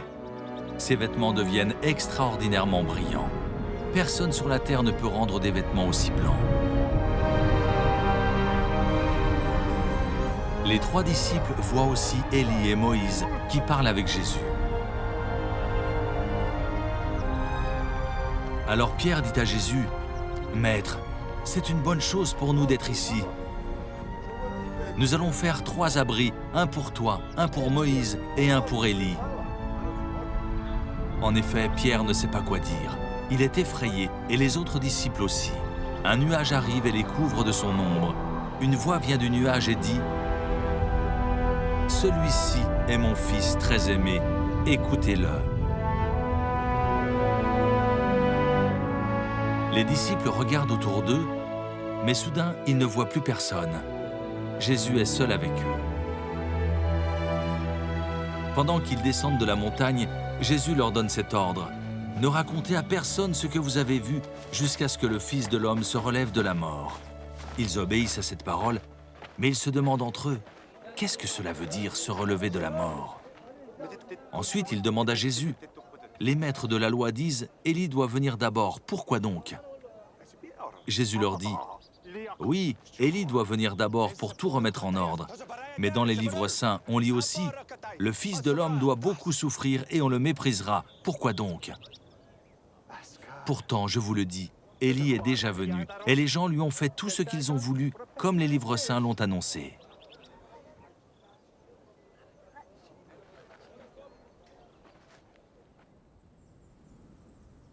Quand ils arrivent auprès des autres disciples, ils voient une grande foule autour d'eux. Des maîtres de la loi sont en train de discuter avec eux. En voyant Jésus, la foule est très étonnée. Tout de suite, les gens courent vers lui pour le saluer. Jésus demande à ses disciples, « De quoi est-ce que vous discutez avec eux ?» Quelqu'un dans la foule lui répond, « Maître, je t'ai amené mon fils. Il a en lui un esprit mauvais qui l'empêche de parler. Cet esprit peut le prendre n'importe où. » Alors il le jette par terre. L'enfant a de la salive qui sort de sa bouche, il grince des dents et son corps devient raide. J'ai demandé à tes disciples de chasser cet esprit mauvais, mais ils n'ont pas eu la force de le faire. Jésus leur dit, « Vous, les gens d'aujourd'hui, vous n'avez pas la foi. Je vais rester avec vous combien de temps encore? Je vais vous supporter combien de temps encore? Amenez-moi l'enfant. » On lui amène l'enfant. Quand l'esprit mauvais voit Jésus, aussitôt il secoue l'enfant avec force. Celui-ci tombe, il se roule par terre, et de la salive sort de sa bouche. Jésus demande au Père, « Cela lui arrive depuis quand ?» Le Père répond, « Depuis qu'il est petit. L'Esprit l'a souvent poussé dans le feu et dans l'eau pour le faire mourir. Mais si tu peux faire quelque chose, aie pitié de nous et aide-nous. » Jésus lui répond, « Pourquoi est-ce que tu dis, si tu peux faire quelque chose? Tout est possible pour celui qui croit. » Aussitôt le père de l'enfant se met à crier, « Je crois, mais aide-moi parce que je n'ai pas assez de foi. » Jésus voit qu'une foule nombreuse se rassemble. Alors il menace l'esprit mauvais en lui disant, « Esprit qui empêche de parler et d'entendre, sors de cet enfant et ne rentre plus jamais en lui. C'est un ordre. » L'esprit pousse des cris. Il secoue l'enfant avec force et il sort. L'enfant a l'air d'être mort et beaucoup de gens disent « Il est mort !» Mais Jésus le prend par la main. Il l'aide à se lever et l'enfant se met debout.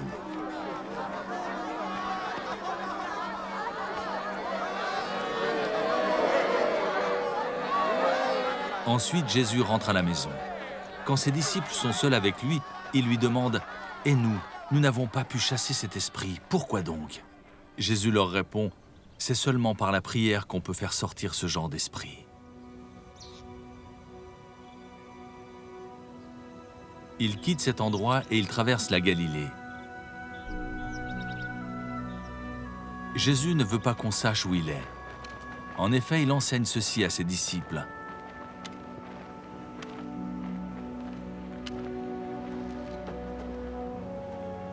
Le Fils de l'homme va être livré aux mains des hommes. Ils vont le faire mourir, et 3 jours après, il se relèvera de la mort. Mais les disciples ne comprennent pas ce qu'il leur dit, et ils ont peur de lui poser des questions.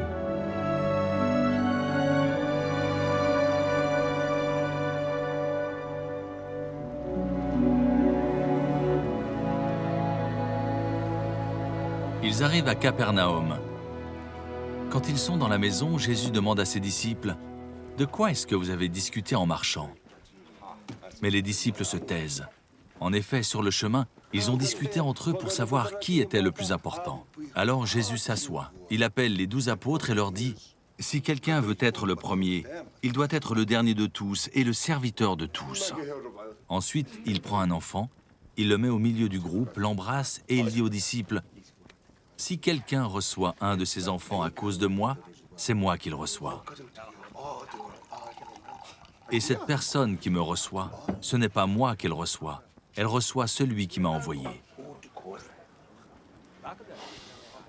Jean dit à Jésus, « Maître, nous avons vu quelqu'un qui chasse les esprits mauvais en ton nom. Nous avons voulu l'empêcher de le faire parce qu'il n'est pas avec nous. » Jésus lui dit, « Ne l'empêchez pas. En effet, si quelqu'un a fait un miracle en mon nom, il ne peut pas dire du mal de moi tout de suite après. »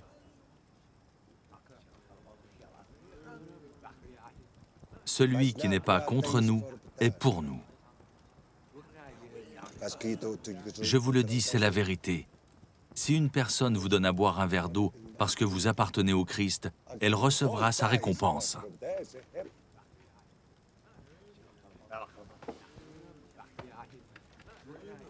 Supposons ceci. Quelqu'un fait tomber dans le péché l'un de ces petits qui croient en moi. Eh bien, il vaut mieux qu'on attache une grosse pierre au cou de cette personne et qu'on la jette dans la mer. Si ta main te fait tomber dans le péché, coupe-la. En effet, pour toi, il vaut mieux entrer dans la vraie vie avec une seule main. C'est mieux que de garder tes 2 mains et d'aller dans le lieu de souffrance, là où la souffrance brûle toujours comme un feu. Si ton pied te fait tomber dans le péché, coupe-le. Pour toi, il vaut mieux entrer dans la vraie vie avec un seul pied. C'est mieux que de garder les 2 pieds et d'être jeté dans le lieu de souffrance. Si ton œil te fait tomber dans le péché, arrache-le. Pour toi, il vaut mieux entrer dans le royaume de Dieu avec un seul œil. C'est mieux que de garder les 2 yeux et d'être jeté dans le lieu de souffrance. Là, les vers ne meurent pas et la souffrance brûle toujours comme un feu. Tout le monde passera par le feu de la souffrance et recevra du sel pour devenir pur. Le sel est une bonne chose. Mais quand le sel perd son goût, comment lui rendre son bon goût? Ayez du sel en vous-même et vivez en paix les uns avec les autres.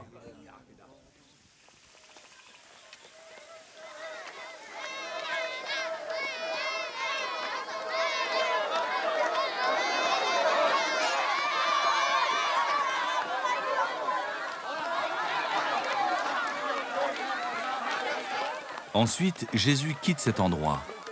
Il va dans la région de Judée, qui est de l'autre côté du Jourdain. De nouveau, les foules se rassemblent auprès de lui et il les enseigne comme il en a l'habitude. Des pharisiens s'approchent de Jésus. Ils veulent lui tendre un piège et lui demandent « Est-ce qu'un homme a le droit de renvoyer sa femme ?» Jésus leur demande à son tour « Quel est le commandement que Moïse vous a donné ?» Ils lui répondent Moïse a permis à l'homme d'écrire une lettre de divorce pour envoyer sa femme. Jésus leur dit, Moïse a écrit ce commandement pour vous parce que votre cœur est fermé. Mais au commencement, quand Dieu a créé le monde, il a fait l'homme et la femme. C'est pourquoi l'homme quittera son père et sa mère pour vivre avec sa femme. Et les deux deviendront comme une seule personne. Ainsi, ils ne sont plus deux, mais ils sont comme une seule personne. Ne séparez donc pas ce que Dieu a uni.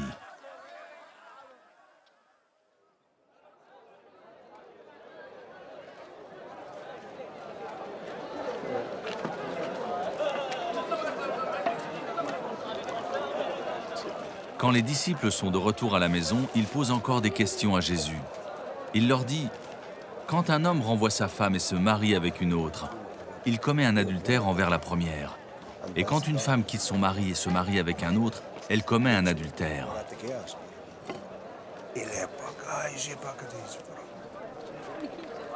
Des gens amènent des enfants à Jésus pour qu'il les touche. Mais les disciples leur font des reproches.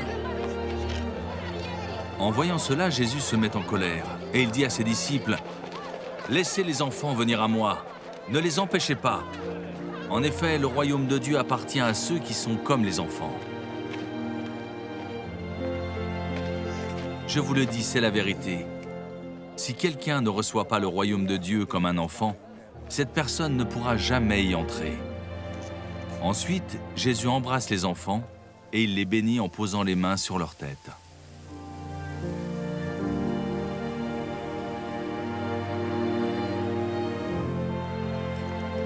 Au moment où Jésus veut partir, un homme arrive en courant. Il se met à genoux devant lui et lui demande « Bon maître, qu'est-ce que je dois faire pour recevoir la vie avec Dieu pour toujours ?» Jésus lui répond « Pourquoi m'appelles-tu bon ? Personne n'est bon sauf Dieu. Tu connais les commandements. Ne tue personne, ne commets pas d'adultère, ne vole pas, ne témoigne pas faussement contre quelqu'un. Ne fais pas de mal aux autres, respecte ton père et ta mère. » L'homme lui dit, « Maître, j'obéis à tout cela depuis ma jeunesse. » Jésus le regarde avec amour et lui dit, « Une seule chose te manque. Va, vends ce que tu as et donne l'argent aux pauvres. Alors tu auras des richesses auprès de Dieu. Ensuite, viens et suis-moi. » Mais quand cet homme entend cela, il prend un air sombre et il s'en va tout triste parce qu'il possède beaucoup de choses. Jésus regarde ses disciples qui sont autour de lui et il leur dit « Pour ceux qui ont des richesses, c'est vraiment difficile d'entrer dans le royaume de Dieu. » Les disciples sont très étonnés par ces paroles, mais Jésus leur dit encore « Mes amis, c'est vraiment difficile d'entrer dans le royaume de Dieu. Est-ce qu'un chameau peut passer facilement par le trou d'une aiguille? Eh bien, pour un riche, c'est encore plus difficile d'entrer dans le royaume de Dieu. » Les disciples sont de plus en plus étonnés et ils se disent entre eux, « Mais alors, qui peut être sauvé ?» Jésus les regarde et leur dit, « Pour les hommes, c'est impossible, mais non pour Dieu. En effet, pour Dieu, tout est possible. » Alors Pierre lui dit, « Écoute, nous avons tout quitté pour te suivre. » Jésus lui répond, « Je vous le dis, c'est la vérité. Si quelqu'un quitte maison, frères, sœurs, mère, père, enfants et champs à cause de moi et de la bonne nouvelle, cette personne recevra 100 fois plus dès maintenant dans ce monde. Elle recevra des maisons, des frères, des sœurs, des mères, des enfants et des champs. En même temps, elle souffrira à cause de moi. Et dans ce monde qui vient, elle recevra la vie avec Dieu pour toujours. Parmi ceux qui sont les premiers maintenant, beaucoup seront les derniers. Et parmi ceux qui sont les derniers maintenant, beaucoup seront les premiers. »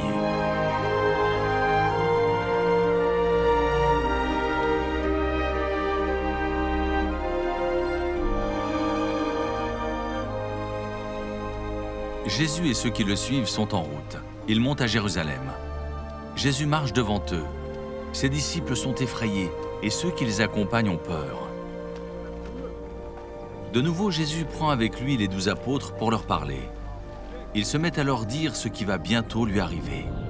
« Écoutez, nous montons à Jérusalem. Le Fils de l'homme va être livré aux chefs des prêtres et aux maîtres de la loi. Ils vont le condamner à mort et le livrer à ceux qui ne connaissent pas Dieu. Ceux-ci vont se moquer de lui, ils cracheront sur lui, ils le frapperont à coups de fouet, puis ils le feront mourir. Mais 3 jours après, il se relèvera de la mort.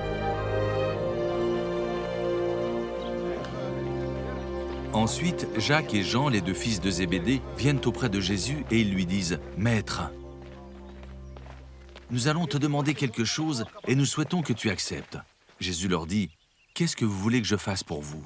Ils lui répondent « Quand tu seras dans ta gloire, permets-nous de nous asseoir à côté de toi, l'un à ta droite et l'autre à ta gauche. » Jésus leur dit « Vous ne savez pas ce que vous demandez. Est-ce que vous pouvez boire la coupe de souffrance que je vais boire ? Est-ce que vous pouvez être plongé dans la souffrance comme je vais l'être ?» Ils lui répondent « Nous le pouvons. » Jésus leur dit « Oui, vous boirez la coupe que je vais boire et vous serez plongés dans la souffrance comme moi. Mais je ne peux pas décider qui sera assis à ma droite ou à ma gauche. C'est Dieu qui a préparé ces places pour certains. C'est à eux qu'il les donnera. »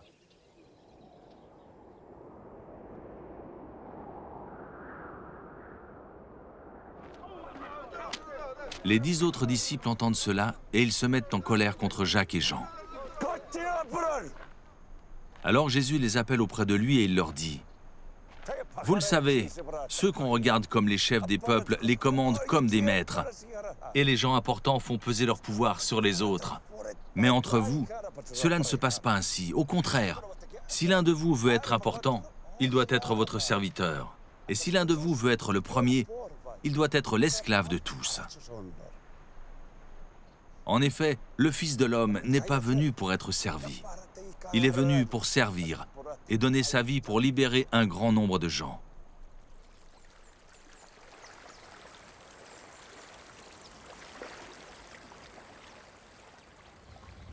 Jésus et ses disciples arrivent à Jéricho, puis ils sortent de la ville avec une grande foule.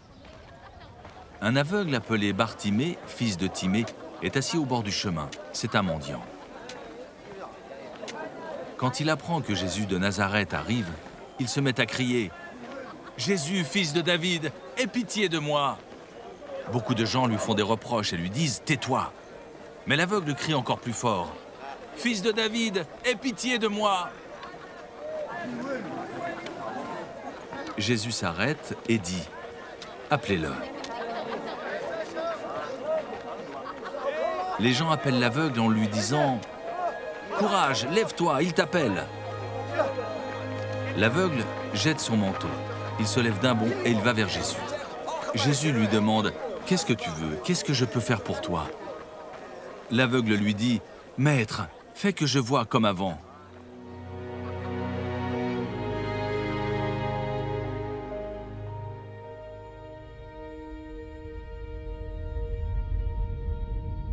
Jésus lui dit « Va, ta foi t'a sauvé. »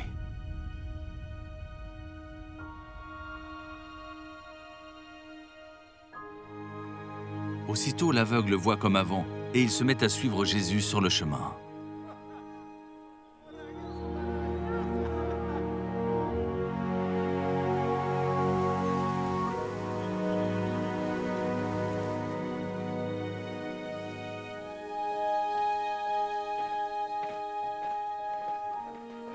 Jésus et ses disciples approchent de Jérusalem. Ils sont près de Bethphagée et de Béthanie, vers le mont des Oliviers. Jésus envoie 2 disciples en leur disant « Allez dans le village qui est devant vous. Là, vous verrez tout de suite un petit âne attaché avec une corde. Personne ne s'est encore assis sur lui. Détachez-le et amenez-le ici. » Quelqu'un va peut-être vous demander « Pourquoi est-ce que vous faites cela ?» Vous répondrez « Le Seigneur en a besoin, mais il va le renvoyer ici tout de suite. » Les disciples partent. Ils trouvent un petit âne dehors, dans la rue, attaché à la porte d'une maison. Ils le détachent. Des gens sont là. Quelques-uns leur demandent « Qu'est-ce que vous faites? Pourquoi est-ce que vous détachez ce petit âne ?» Les disciples répondent ce que Jésus a dit et on les laisse partir. Les disciples amènent le petit âne auprès de Jésus. Ils mettent leurs vêtements sur l'âne et Jésus s'assoit dessus. Beaucoup de gens étendent leurs vêtements sur le chemin. D'autres y mettent des branches vertes qu'ils ont coupées dans les champs. Ceux qui marchent devant Jésus et ceux qui le suivent crient « Gloire à Dieu! Que Dieu bénisse celui qui vient en son nom! Que Dieu bénisse le royaume qui vient, le royaume de David, notre ancêtre! Gloire à Dieu au plus haut des cieux! »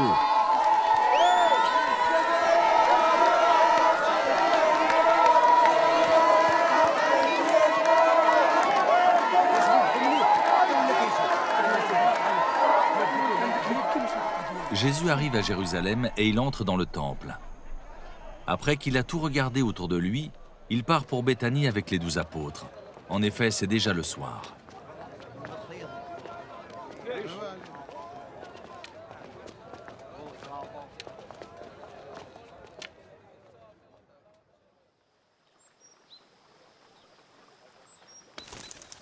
Le jour suivant, ils sortent de Béthanie. Jésus a faim. Il voit de loin un figuier avec des feuilles et il s'approche pour chercher des fruits. Mais quand il est près de l'arbre, il ne trouve que des feuilles.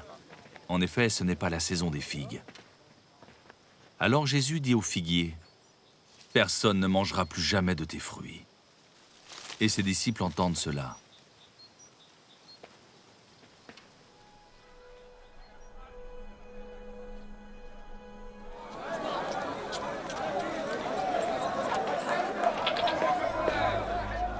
Ils arrivent à Jérusalem. Jésus entre dans le temple.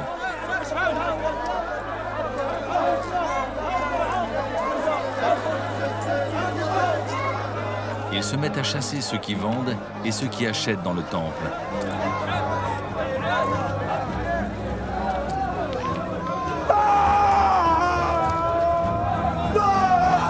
Ils renversent les tables de ceux qui changent de l'argent. Ils renversent aussi les chaises des marchands de colombes. Et il ne laisse personne transporter des objets à travers le temple. Ensuite, il enseigne ceci aux gens. Dans les livres saints, Dieu a dit, on appellera ma maison maison de prière pour tous les peuples. Et Jésus ajoute, mais vous en avez fait un abri pour les voleurs. Les chefs des prêtres et les maîtres de la loi apprennent ce qui se passe. Ils cherchent comment faire mourir Jésus. En effet, ils ont peur de lui parce que toute la foule admire son enseignement. Quand le soir arrive, Jésus et ses disciples sortent de la ville. Le matin suivant, en passant le long du chemin, il voit le figuier. Il est complètement sec jusqu'aux racines. Pierre se souvient de ce qui s'est passé et il dit à Jésus, « Maître, regarde, tu as jeté une malédiction au figuier, il est devenu tout sec. » Alors Jésus dit à ses disciples, « Croyez en Dieu. Supposons ceci. Quelqu'un dit à cette montagne, « Va-t'en et jette-toi dans la mer. » Je vous le dis, c'est la vérité. Si cette personne n'hésite pas dans son cœur, mais si elle croit que sa parole va se réaliser, alors Dieu la réalisera. C'est pourquoi je vous le dis, quand vous priez pour demander quelque chose, croyez que vous l'avez reçu et Dieu vous le donnera. Et quand vous êtes debout pour prier, pardonnez à ceux qui vous ont fait du mal. Alors votre Père qui est dans les cieux vous pardonnera aussi vos fautes.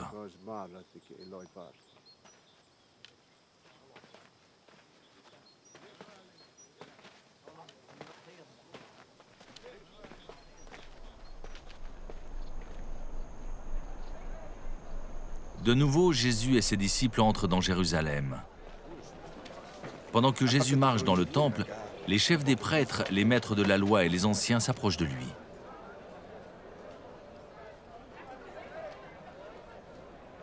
Ils lui demandent « De quel droit est-ce que tu fais ces choses? Qui t'a donné le pouvoir de les faire ?» Jésus leur dit « Je vais vous poser une seule question, répondez-moi. Ensuite, je vous dirai de quel droit je fais ces choses. » Qui a envoyé Jean baptiser? Est-ce que c'est Dieu ou les hommes?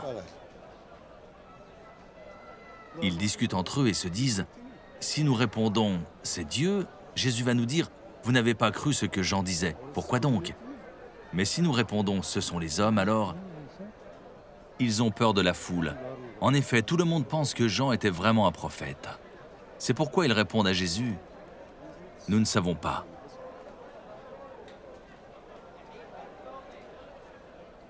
Et Jésus leur dit, « Moi non plus, je ne vous dis pas de quel droit je fais ces choses. » Après cela, Jésus se met à leur parler en utilisant des comparaisons. Il leur dit, « Un homme plante une vigne, il l'entoure d'un mur, il creuse un trou pour le pressoir à raisin, il construit une tour pour surveiller la vigne, ensuite il laisse la vigne à des vignerons et il part en voyage. Au moment de la récolte, il envoie un serviteur vers les vignerons pour aller chercher son raisin. Mais les vignerons prennent le serviteur, ils le frappent et le renvoient sans rien lui donner. Le maître envoie un autre serviteur. Les vignerons le frappent à la tête et l'insultent. Le maître envoie encore un autre serviteur et les vignerons le tuent. Le maître envoie encore beaucoup d'autres serviteurs. Les vignerons frappent les uns et ils tuent les autres. Le maître n'a plus que son fils, très aimé. Il l'envoie en dernier vers les vignerons en se disant « Ils respecteront mon fils ». Mais ces vignerons méchants se disent entre eux « C'est lui qui sera le propriétaire plus tard. Venez, tuons-le, et la vigne sera à nous. » Ils prennent le fils, ils le tuent, et ils jettent son corps en dehors de la vigne. Jésus demande « Qu'est-ce que le propriétaire de la vigne va faire? Il va venir, il va tuer les vignerons, et il donnera la vigne à d'autres. »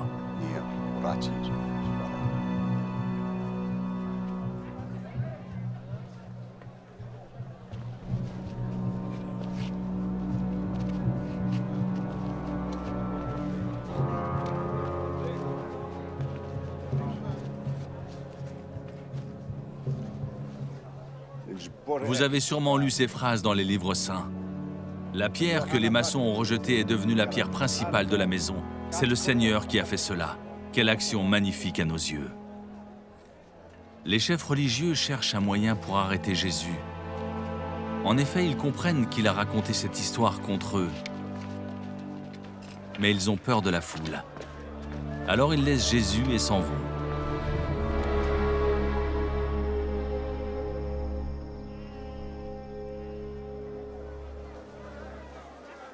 Les chefs religieux envoient auprès de Jésus des pharisiens et des gens du parti d'Hérode Antipas. Ils veulent lui tendre un piège en le faisant parler. Ils viennent dire à Jésus « Maître, nous le savons, tu dis la vérité et tu n'as peur de personne. Tu ne regardes pas l'importance des gens, mais tu enseignes en toute vérité ce que Dieu nous demande de faire. Dis-nous, est-il permis ou non de payer l'impôt à l'empereur romain? Est-ce que nous devons payer, oui ou non ?» Mais Jésus comprend que ce sont des hommes faux et il leur dit « Pourquoi est-ce que vous me tendez un piège? Faites-moi voir une pièce d'argent. » Il lui apporte une pièce d'argent et Jésus leur dit « Sur cette pièce, il y a l'image et le nom de quelqu'un. De qui donc ?» Ils lui répondent « De l'empereur. » Alors Jésus leur dit « Rendez à l'empereur ce qui est à l'empereur et rendez à Dieu ce qui est à Dieu. » Et ils sont très étonnés par la réponse de Jésus.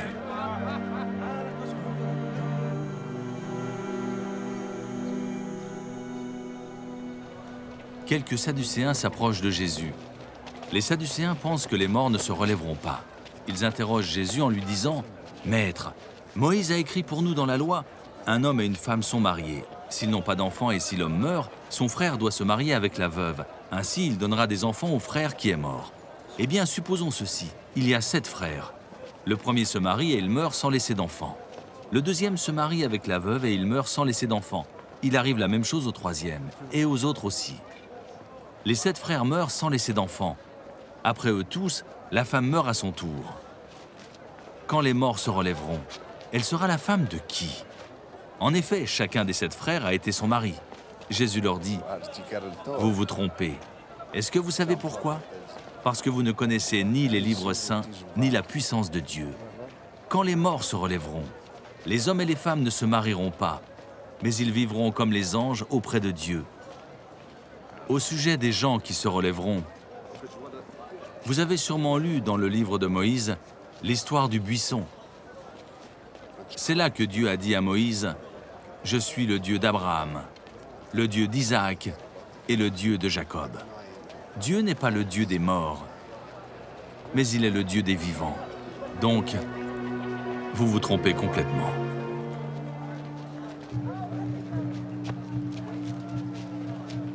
Un maître de la loi les a entendus discuter. Il voit que Jésus a bien répondu aux Sadducéens. Alors il s'approche de lui et lui demande « Quel est le plus important de tous les commandements ?» Jésus lui répond « Voici le commandement le plus important. Écoute Israël, le Seigneur notre Dieu est le seul Seigneur. Tu dois aimer le Seigneur ton Dieu de tout ton cœur, de tout ton être, de toute ton intelligence et de toute ta force. Et voici le deuxième commandement. Tu dois aimer ton prochain comme toi-même. Il n'y a pas de commandement plus important que ces deux-là. Le maître de la loi dit à Jésus, « Très bien, maître, ce que tu as dit est vrai. Le Seigneur est le seul Dieu. Il n'y a pas d'autre Dieu que lui. Nous devons l'aimer de tout notre cœur, de toute notre intelligence et de toute notre force. Et nous devons aimer notre prochain comme nous-mêmes. C'est beaucoup mieux que de brûler des animaux pour Dieu et de lui offrir d'autres sacrifices. » Jésus voit que le maître de la loi a répondu de façon intelligente. Alors il lui dit, « Tu n'es pas loin du royaume de Dieu. » Et personne n'ose plus poser de questions à Jésus.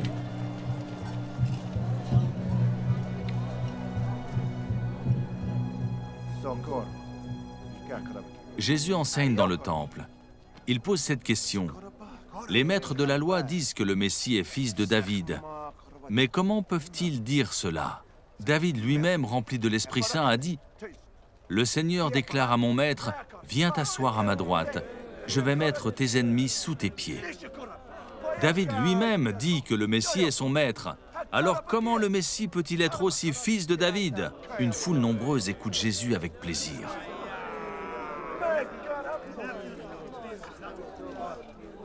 Jésus dit dans son enseignement, « Attention, ne faites pas comme les maîtres de la loi. Ils aiment se promener avec de grands vêtements. Ils aiment qu'on les salue sur les places de la ville. Ils choisissent les premiers sièges dans les maisons de prière et les premières places dans les grands repas. Ils prennent aux veuves tout ce qu'elles ont et en même temps, ils font de longues prières pour faire semblant d'être bons. À cause de cela, Dieu les punira encore plus que les autres. »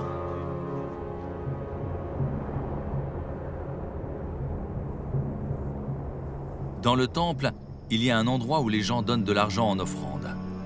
Jésus s'assoit en face et il regarde ce qu'ils font. De nombreux riches mettent beaucoup d'argent. Une veuve pauvre arrive et elle met 2 pièces qui ont très peu de valeur.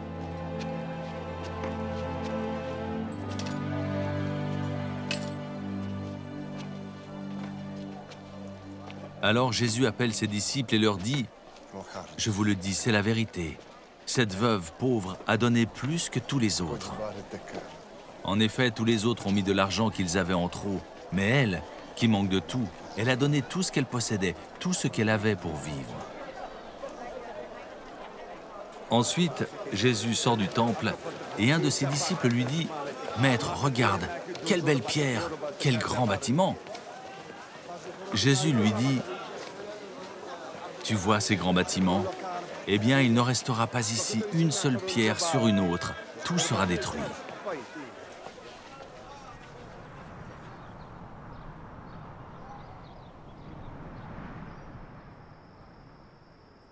Jésus s'assoit sur le mont des Oliviers en face du temple. Pierre, Jacques, Jean et André sont seuls avec lui et lui demandent « Dis-nous, quand est-ce que cela va arriver? Comment allons-nous savoir que c'est le moment ?» Alors Jésus se met à leur dire « Attention, ne vous laissez pas tromper. Beaucoup de gens vont venir en prenant mon nom. Ils diront « C'est moi le Messie ». Ils vont tromper beaucoup de monde. Vous allez entendre parler de guerres proches et lointaines. N'ayez pas peur. Oui, tout cela doit arriver, mais ce ne sera pas encore la fin. Un peuple se battra contre un autre peuple, et un roi se battra contre un autre roi. Dans plusieurs régions, la terre tremblera, et il y aura la famine. Ces événements seront comme les premières douleurs de l'accouchement. Mais vous, écoutez bien ce qui va vous arriver. Des gens vous livreront aux tribunaux. On vous frappera dans les maisons de prière. On vous conduira devant des gouverneurs et des rois, à cause de moi. Alors vous serez mes témoins devant eux. En effet, il faut d'abord annoncer la bonne nouvelle à tous les peuples. Et quand on vous emmènera pour vous juger, ne soyez pas inquiets d'avance en vous demandant « Qu'est-ce que nous allons dire ?» Vous direz les paroles que Dieu vous donnera à ce moment-là. En effet, ce n'est pas vous qui parlerez, mais c'est l'Esprit Saint. Le frère livrera son frère pour qu'on le tue. Le père fera la même chose avec son enfant. Les enfants deviendront les ennemis de leurs parents et ils les feront condamner à mort. Tout le monde vous détestera à cause de moi. mais celui qui résistera jusqu'à la fin, Dieu le sauvera. Vous verrez celui qu'on appelle le destructeur horrible, placé là où il ne doit pas être. Celui qui lit ces choses doit bien comprendre. À ce moment-là, ceux qui seront en Judée devront fuir dans les montagnes. Celui qui sera sur la terrasse ne devra pas descendre pour chercher quelque chose dans sa maison. Celui qui sera dans son champ ne devra pas retourner chez lui pour prendre son vêtement. Ces jours-là, quel malheur pour les femmes enceintes et pour celles qui allaitent leur bébé. Priez Dieu pour que cela n'arrive pas pendant la mauvaise saison. En effet, ces jours-là, les gens souffriront beaucoup. Personne n'a jamais souffert comme cela depuis le commencement du monde, quand Dieu a tout créé jusqu'à maintenant. Et personne ne souffrira plus jamais comme cela. Si le Seigneur Dieu n'avait pas décidé de diminuer le nombre de ces jours-là, personne ne pourrait sauver sa vie. Mais il a décidé de diminuer le nombre de ces jours à cause des gens qu'il a choisis. Quand quelqu'un vous dira « Regardez, le Messie est ici » ou bien « Regardez, le Messie est là », ne le croyez pas. En effet, des faux messies et des faux prophètes vont venir. Ils feront des choses étonnantes et des miracles pour tromper, si possible, même ceux que Dieu a choisis.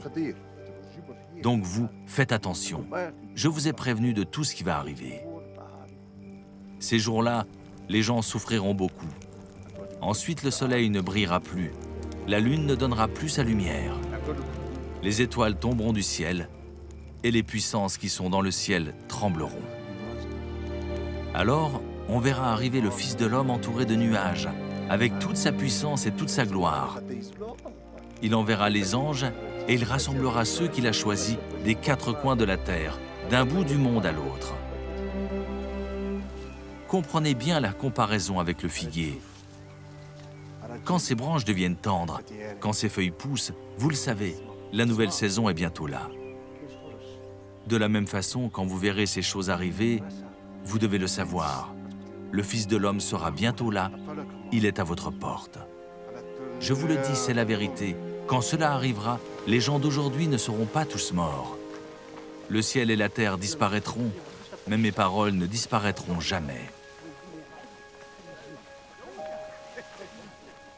Mais le jour et l'heure où ces choses arriveront, personne ne les connaît, ni les anges de Dieu, ni le Fils. Le Père est seul à les connaître. Faites attention. Ne dormez pas. En effet, vous ne savez pas quand ce moment viendra. Pensez par exemple à un homme qui part en voyage. Il quitte sa maison et la confie à ses serviteurs. Il donne à chacun un travail à faire et il commande au gardien de la porte de rester éveillé. Restez donc éveillés. En effet, vous ne savez pas quand le maître de la maison va venir. Ce sera peut-être le soir, ou au milieu de la nuit, ou quand le coq chante, ou le matin. S'il revient tout à coup, il ne faut pas qu'il vous trouve endormi. Ce que je vous dis, je le dis à tous. Restez éveillés.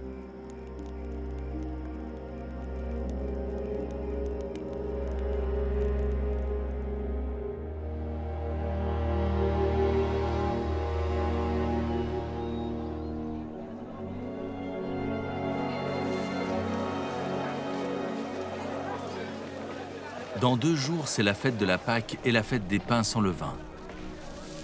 Les chefs des prêtres et les maîtres de la loi cherchent un moyen pour arrêter Jésus en secret et pour le faire mourir. En effet, ils se disent, il ne faut pas l'arrêter pendant la fête, sinon le peuple va se révolter.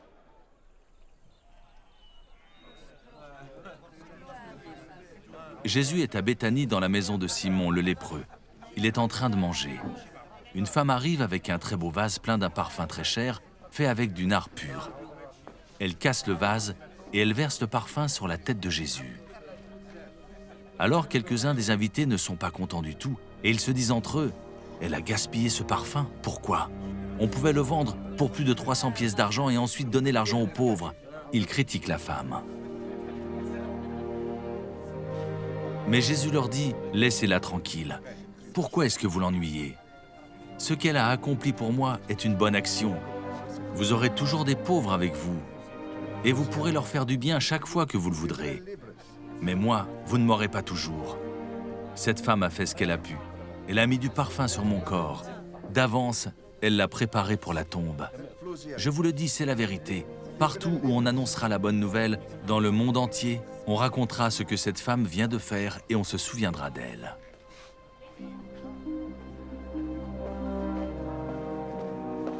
Judas Iscariote, l'un des 12 apôtres, va voir les chefs des prêtres. Il veut leur livrer Jésus. Les chefs sont très contents d'entendre cela et ils promettent de donner de l'argent à Judas. Celui-ci cherche une bonne occasion pour leur livrer Jésus.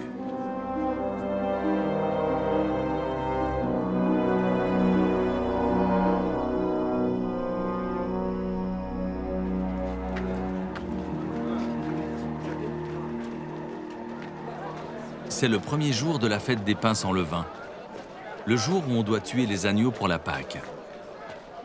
Les disciples disent à Jésus, « Nous allons te préparer le repas de la Pâque. Où veux-tu le manger ?»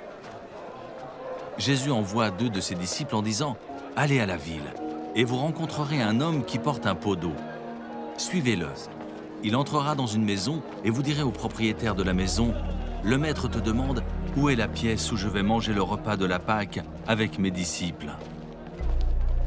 En haut de la maison, le propriétaire vous montrera une grande pièce toute prête avec tout ce qu'il faut. C'est là que vous préparerez le repas pour nous. Les disciples partent et ils vont à la ville. Ils trouvent tout comme Jésus leur a dit et ils préparent le repas de la Pâque. C'est le soir.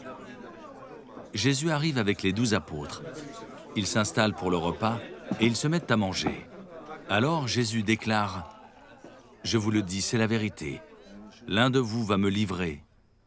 C'est l'un de ceux qui mangent avec moi. » Les disciples deviennent tristes et ils demandent à Jésus l'un après l'autre, « Est-ce que c'est moi ?»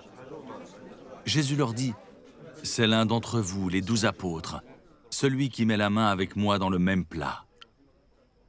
Le Fils de l'homme va mourir comme les livres saints l'annoncent. Mais quel malheur pour celui qui livre le Fils de l'homme. Pour cet homme-là, ce serait une bonne chose de ne pas être né. »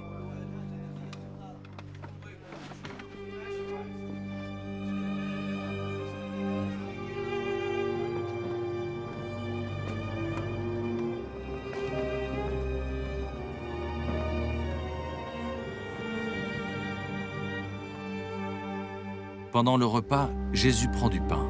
Il dit la prière de bénédiction, il partage le pain et le donne à ses disciples en disant « Prenez, ceci est mon corps. »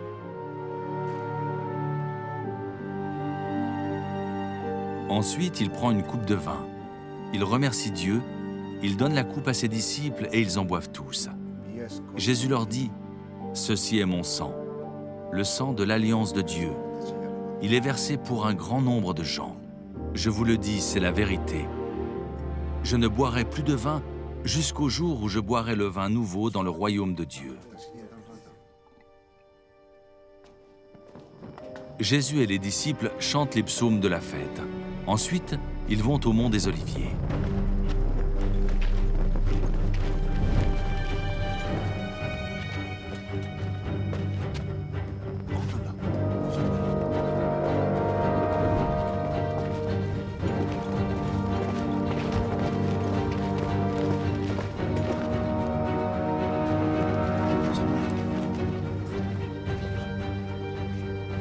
Jésus leur dit, « Vous allez tous m'abandonner. En effet, on lit dans les livres saints, « Je vais tuer le berger et les moutons partiront de tous les côtés. » Jésus ajoute, « Mais quand je me réveillerai de la mort, je vous attendrai en Galilée. » Pierre lui dit, « Tous les autres t'abandonneront peut-être, mais pas moi. » Jésus lui répond, « Je te le dis, c'est la vérité. Aujourd'hui, cette nuit même, avant que le coq chante 2 fois, toi, tu diras 3 fois que tu ne me connais pas. » Mais Pierre insiste.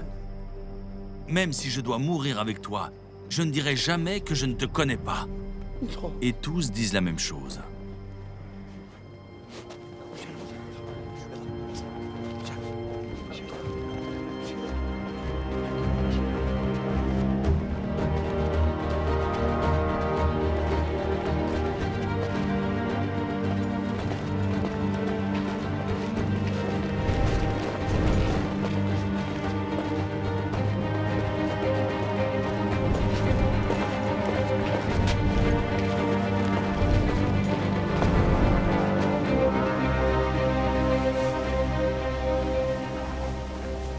Ensuite, ils vont à un endroit appelé Gethsémane.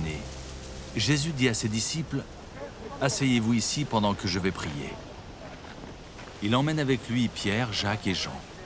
Il commence à être inquiet et très effrayé. Et il leur dit, « Mon cœur est triste jusqu'à mourir. Restez ici, ne dormez pas. »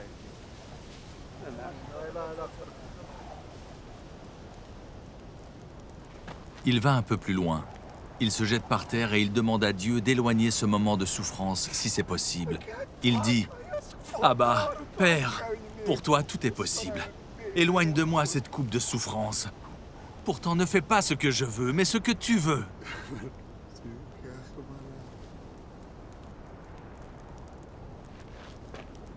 Jésus revient vers les 3 disciples et il les trouve endormis. Il dit à Pierre, « Simon, tu dors.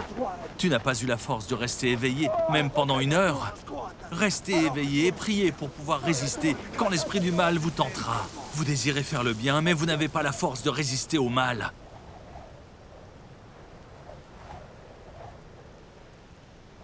Jésus s'éloigne encore et il fait la même prière. Il revient vers les 3 disciples et les trouve endormis. Ils ne peuvent pas garder leurs yeux ouverts et ils ne savent pas quoi lui dire. Une 3e fois, Jésus s'éloigne et il revient. Il dit à ses disciples, « Vous dormez encore et vous vous reposez. C'est fini. C'est le moment. Le Fils de l'homme va être livré aux mains des pécheurs. Levez-vous. Allons. Voyez, l'homme qui me livre est arrivé. »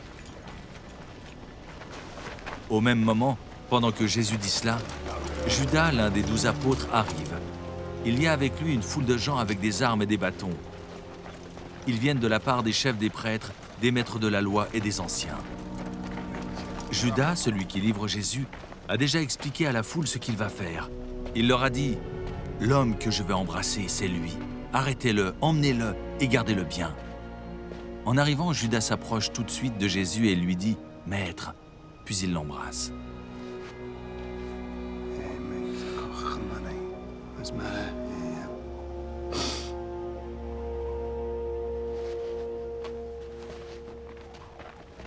Alors les gens mettent la main sur Jésus et ils l'arrêtent. Un des disciples prend son épée. Il frappe le serviteur du grand prêtre et lui coupe l'oreille.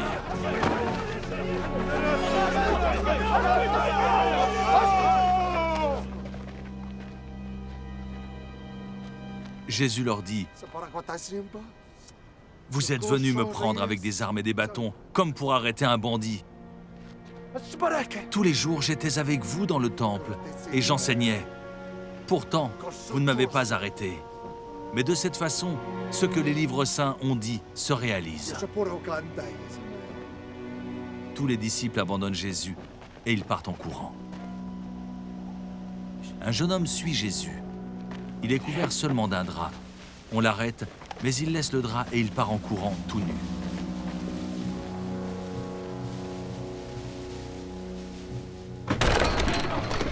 Ils emmènent Jésus chez le grand prêtre. Là, tous les chefs des prêtres, les anciens et les maîtres de la loi se réunissent. Pierre suit Jésus de loin et il entre chez le grand prêtre. Il s'assoit dans la cour avec les serviteurs et il se chauffe près du feu. Les chefs des prêtres et tout le tribunal religieux cherchent une raison d'accuser Jésus pour le condamner à mort, mais ils n'en trouvent pas. En effet, beaucoup de témoins disent des mensonges contre Jésus, mais ils ne sont pas d'accord entre eux. Quelques-uns se lèvent et ils accusent Jésus en disant ce mensonge. « Nous l'avons entendu dire, je détruirai ce temple que les hommes ont construit et en 3 jours j'en bâtirai un autre qui ne sera pas construit par les hommes. » Mais même ces témoins-là ne sont pas d'accord entre eux.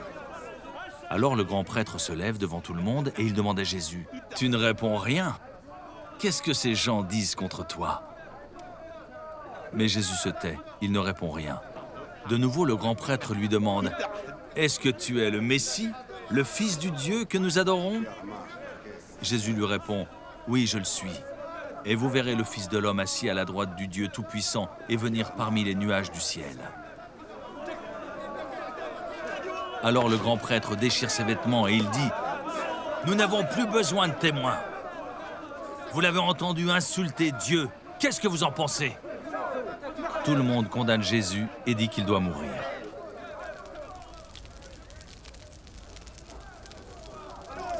Quelques-uns se mettent à cracher sur lui. Ils couvrent son visage. Ils le frappent à coups de poing et lui disent « Qui t'a frappé? Devine !» Les serviteurs prennent Jésus et lui donnent des gifles. Pierre est en bas dans la cour. Une servante du grand prêtre arrive. Elle voit Pierre qui se chauffe, elle le regarde et lui dit « Toi aussi, tu étais avec Jésus de Nazareth. » Mais Pierre répond « Non, je ne comprends pas et je ne sais pas ce que tu veux dire. » Ensuite, il va à l'entrée de la cour, alors un coq chante. La servante voit Pierre et elle recommence à dire à ceux qui sont là « Cet homme est un des disciples. » Mais Pierre dit encore une fois « Non, pas du tout. » Un peu plus tard, ceux qui sont là disent de nouveau à Pierre « Sûrement, tu es un des disciples. En effet, tu es de Galilée, toi aussi. » Pierre se met à dire « Que Dieu me punisse si je mens. Je ne connais pas cet homme, je le jure. » Au même moment, un coq chante une deuxième fois. Alors Pierre se souvient que Jésus lui a dit « Avant que le coq chante 2 fois, tu diras 3 fois que tu ne me connais pas. » Et Pierre se met à pleurer.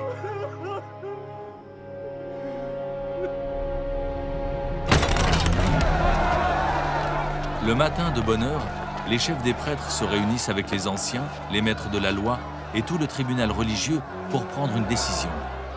Ils font attacher Jésus, ils l'emmènent et le livrent à Pilate. Pilate demande à Jésus « Est-ce que tu es le roi des Juifs ?» Jésus lui répond « C'est toi qui le dis. » Les chefs des prêtres accusent Jésus de beaucoup de choses. Pilate demande encore à Jésus « Tu ne réponds rien? Tu entends tout ce qu'ils disent contre toi ?» Mais Jésus ne répond plus rien, et Pilate est très étonné. À chaque fête de Pâques, Pilate libère un prisonnier, celui que la foule veut. Un homme appelé Barabbas est en prison avec ses camarades. Ils ont tué quelqu'un quand ils se sont révoltés contre les Romains. La foule arrive chez Pilate. Les gens se mettent à lui demander « Fais pour nous ce que tu as l'habitude de faire. » Pilate leur répond « Est-ce que vous voulez que je vous libère le roi des Juifs ?» En effet, Pilate le sait bien. Les chefs des prêtres lui ont livré Jésus par jalousie. Mais les chefs des prêtres poussent la foule à dire « Libère-nous Barabbas !» Pilate leur demande encore « Qu'est-ce que je vais donc faire de celui que vous appelez le roi des Juifs ?» Ils répondent en criant « Cloue-le sur une croix !» Pilate leur dit « Qu'est-ce qu'il a donc fait de mal ?» Mais ils crient encore plus fort « Cloue-le sur une croix !» Pilate veut faire plaisir à la foule. Il leur libère Barabbas. Il fait frapper Jésus à coups de fouet, puis il le livre aux soldats pour qu'ils le clouent sur une croix. Les soldats amènent Jésus à l'intérieur de la cour, c'est-à-dire dans le palais du gouverneur, et ils appellent toute la troupe. Pour se moquer de Jésus, ils lui mettent un vêtement en beau tissu rouge. Ils tressent une couronne avec des branches épineuses et ils la posent sur sa tête. Ils se mettent à le saluer en lui disant « Salut, roi des Juifs !» Ils le frappent sur la tête avec un roseau et ils crachent sur lui. Ils se mettent à genoux pour s'incliner jusqu'à terre devant lui. Quand ils ont fini de se moquer de lui, ils lui enlèvent le vêtement rouge et ils lui remettent ses habits.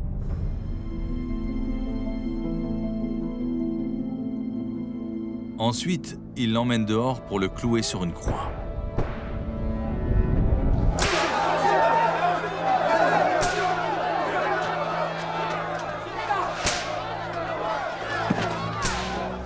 Un homme de Cyrène, appelé Simon, le père d'Alexandre et de Rufus, passe par là en revenant des champs. Les soldats l'obligent à porter la croix de Jésus.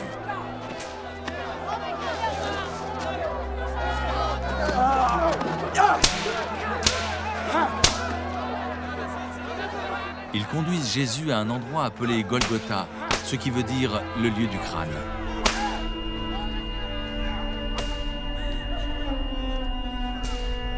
Ils veulent lui faire boire du vin mélangé avec de la myrrhe, mais Jésus n'en prend pas.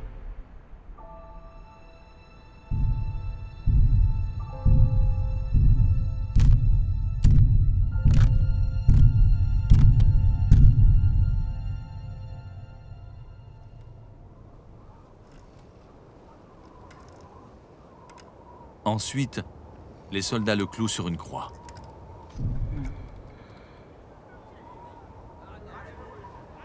Ils tirent au sort pour savoir qui aura ses vêtements, puis ils les partagent entre eux. Il est 9 heures du matin quand ils le clouent sur la croix. Il y a une pancarte qui indique pourquoi Jésus est condamné. Dessus, on a écrit « Le roi des Juifs ». Les soldats clouent aussi 2 bandits sur des croix à côté de Jésus, l'un à sa droite et l'autre à sa gauche. Les gens qui passent par là secouent la tête et ils insultent Jésus en disant « Hé, tu voulais détruire le temple et le reconstruire en 3 jours. Eh bien, sauve-toi toi-même en descendant de la croix. » De même, les chefs des prêtres et les maîtres de la loi se moquent de Jésus.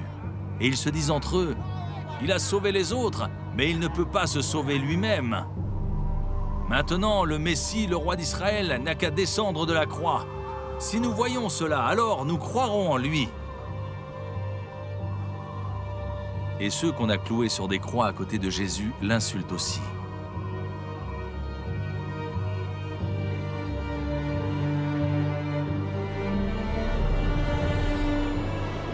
À midi, il fait nuit dans tout le pays jusqu'à 3 heures de l'après-midi.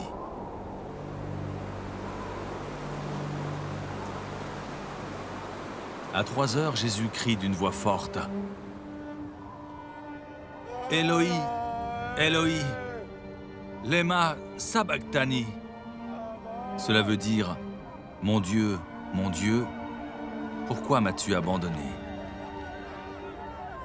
Parmi ceux qui sont là, certains l'entendent et disent « Il appelle Élie ».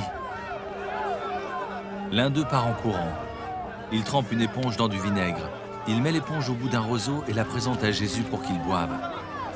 Il dit « Attendez, nous allons voir si Élie vient le descendre de la croix. »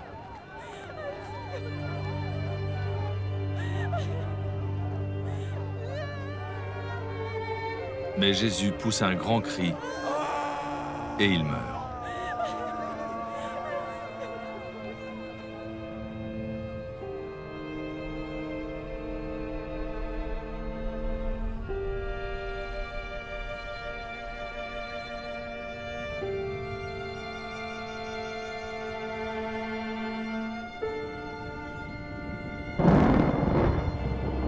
Le grand rideau qui est dans le temple se déchire en 2 morceaux, depuis le haut jusqu'en bas. L'officier romain qui est en face de Jésus voit comment il est mort et il dit « Vraiment, cet homme était fils de Dieu. »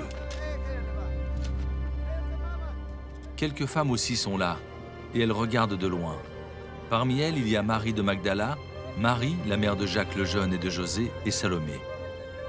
Elles ont suivi Jésus et l'ont servi quand il était en Galilée. Il y a là aussi beaucoup d'autres femmes qui étaient montées avec lui à Jérusalem.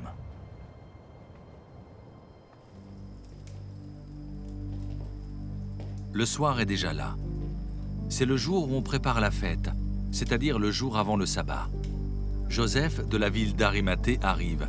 C'est un notable du tribunal religieux. Il attend lui aussi le royaume de Dieu. Courageusement, il va chez Pilate et il lui demande le corps de Jésus. Pilate est étonné d'apprendre que Jésus est déjà mort. Il fait venir l'officier romain et lui pose cette question. « Est-ce qu'il est mort depuis longtemps ?» L'officier romain le renseigne, puis Pilate permet à Joseph de prendre le corps de Jésus. Joseph achète un drap, il descend le corps de la croix, il l'enveloppe dans le drap et le met dans une tombe creusée dans le rocher. Ensuite, il roule une grosse pierre pour fermer l'entrée de la tombe. Marie de Magdala et Marie, mère de José, regardent l'endroit où on met Jésus.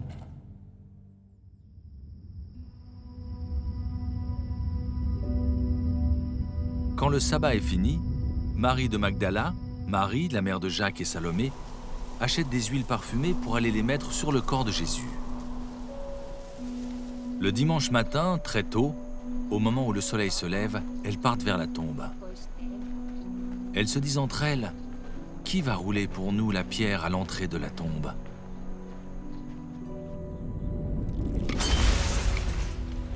Mais les femmes regardent et elles voient qu'on a déjà roulé la pierre. Pourtant, elle est très grande.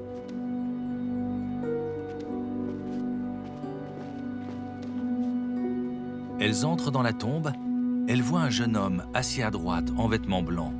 Alors les femmes sont effrayées. Mais il leur dit, « N'ayez pas peur. Vous cherchez Jésus de Nazareth, celui qu'on a cloué sur une croix.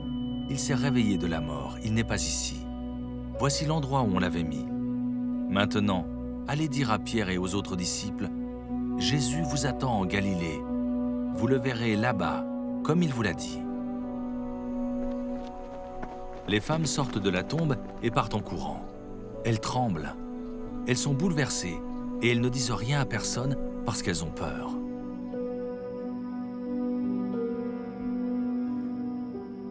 Le dimanche matin, Jésus s'est relevé de la mort. Il se montre d'abord à Marie de Magdala. Il avait guéri cette femme en chassant 7 esprits mauvais qui étaient en elle. Marie de Magdala va raconter aux disciples ce qu'elle a vu. Les disciples sont dans le deuil, ils pleurent. Ils entendent Marie leur dire « Jésus est vivant, je l'ai vu !» Mais ils ne la croient pas. 2 disciples sont en route pour sortir de la ville. Jésus se montre à eux d'une autre façon. Les 2 disciples reviennent le raconter aux autres, mais on ne les croit pas, eux non plus.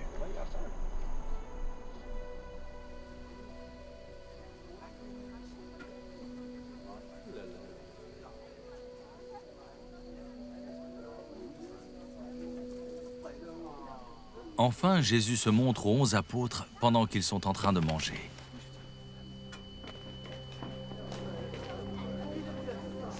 Il leur fait des reproches en leur disant « Vous ne croyez pas et vous ne voulez rien comprendre. Vous n'avez pas cru ceux qui m'ont vu vivant. » Ensuite, Jésus leur dit « Allez dans le monde entier, annoncez la bonne nouvelle à tous. Celui qui croira et sera baptisé, celui-là sera sauvé. Celui qui ne croira pas, celui-là sera condamné. Et ceux qui croiront, voici comment ils montreront la gloire de Dieu. En mon nom, ils chasseront les esprits mauvais, ils parleront des langues nouvelles. Ils pourront prendre des serpents dans leurs mains.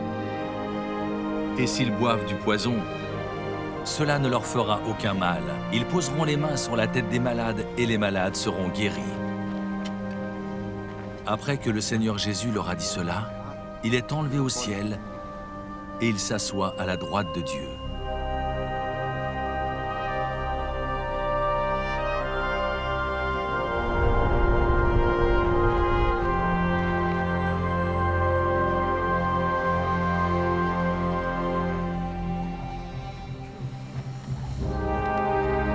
Les disciples partent pour annoncer partout la bonne nouvelle. Le Seigneur travaille avec eux et il leur donne le pouvoir de faire des choses étonnantes. De cette façon, il montre que les paroles des disciples sont vraies.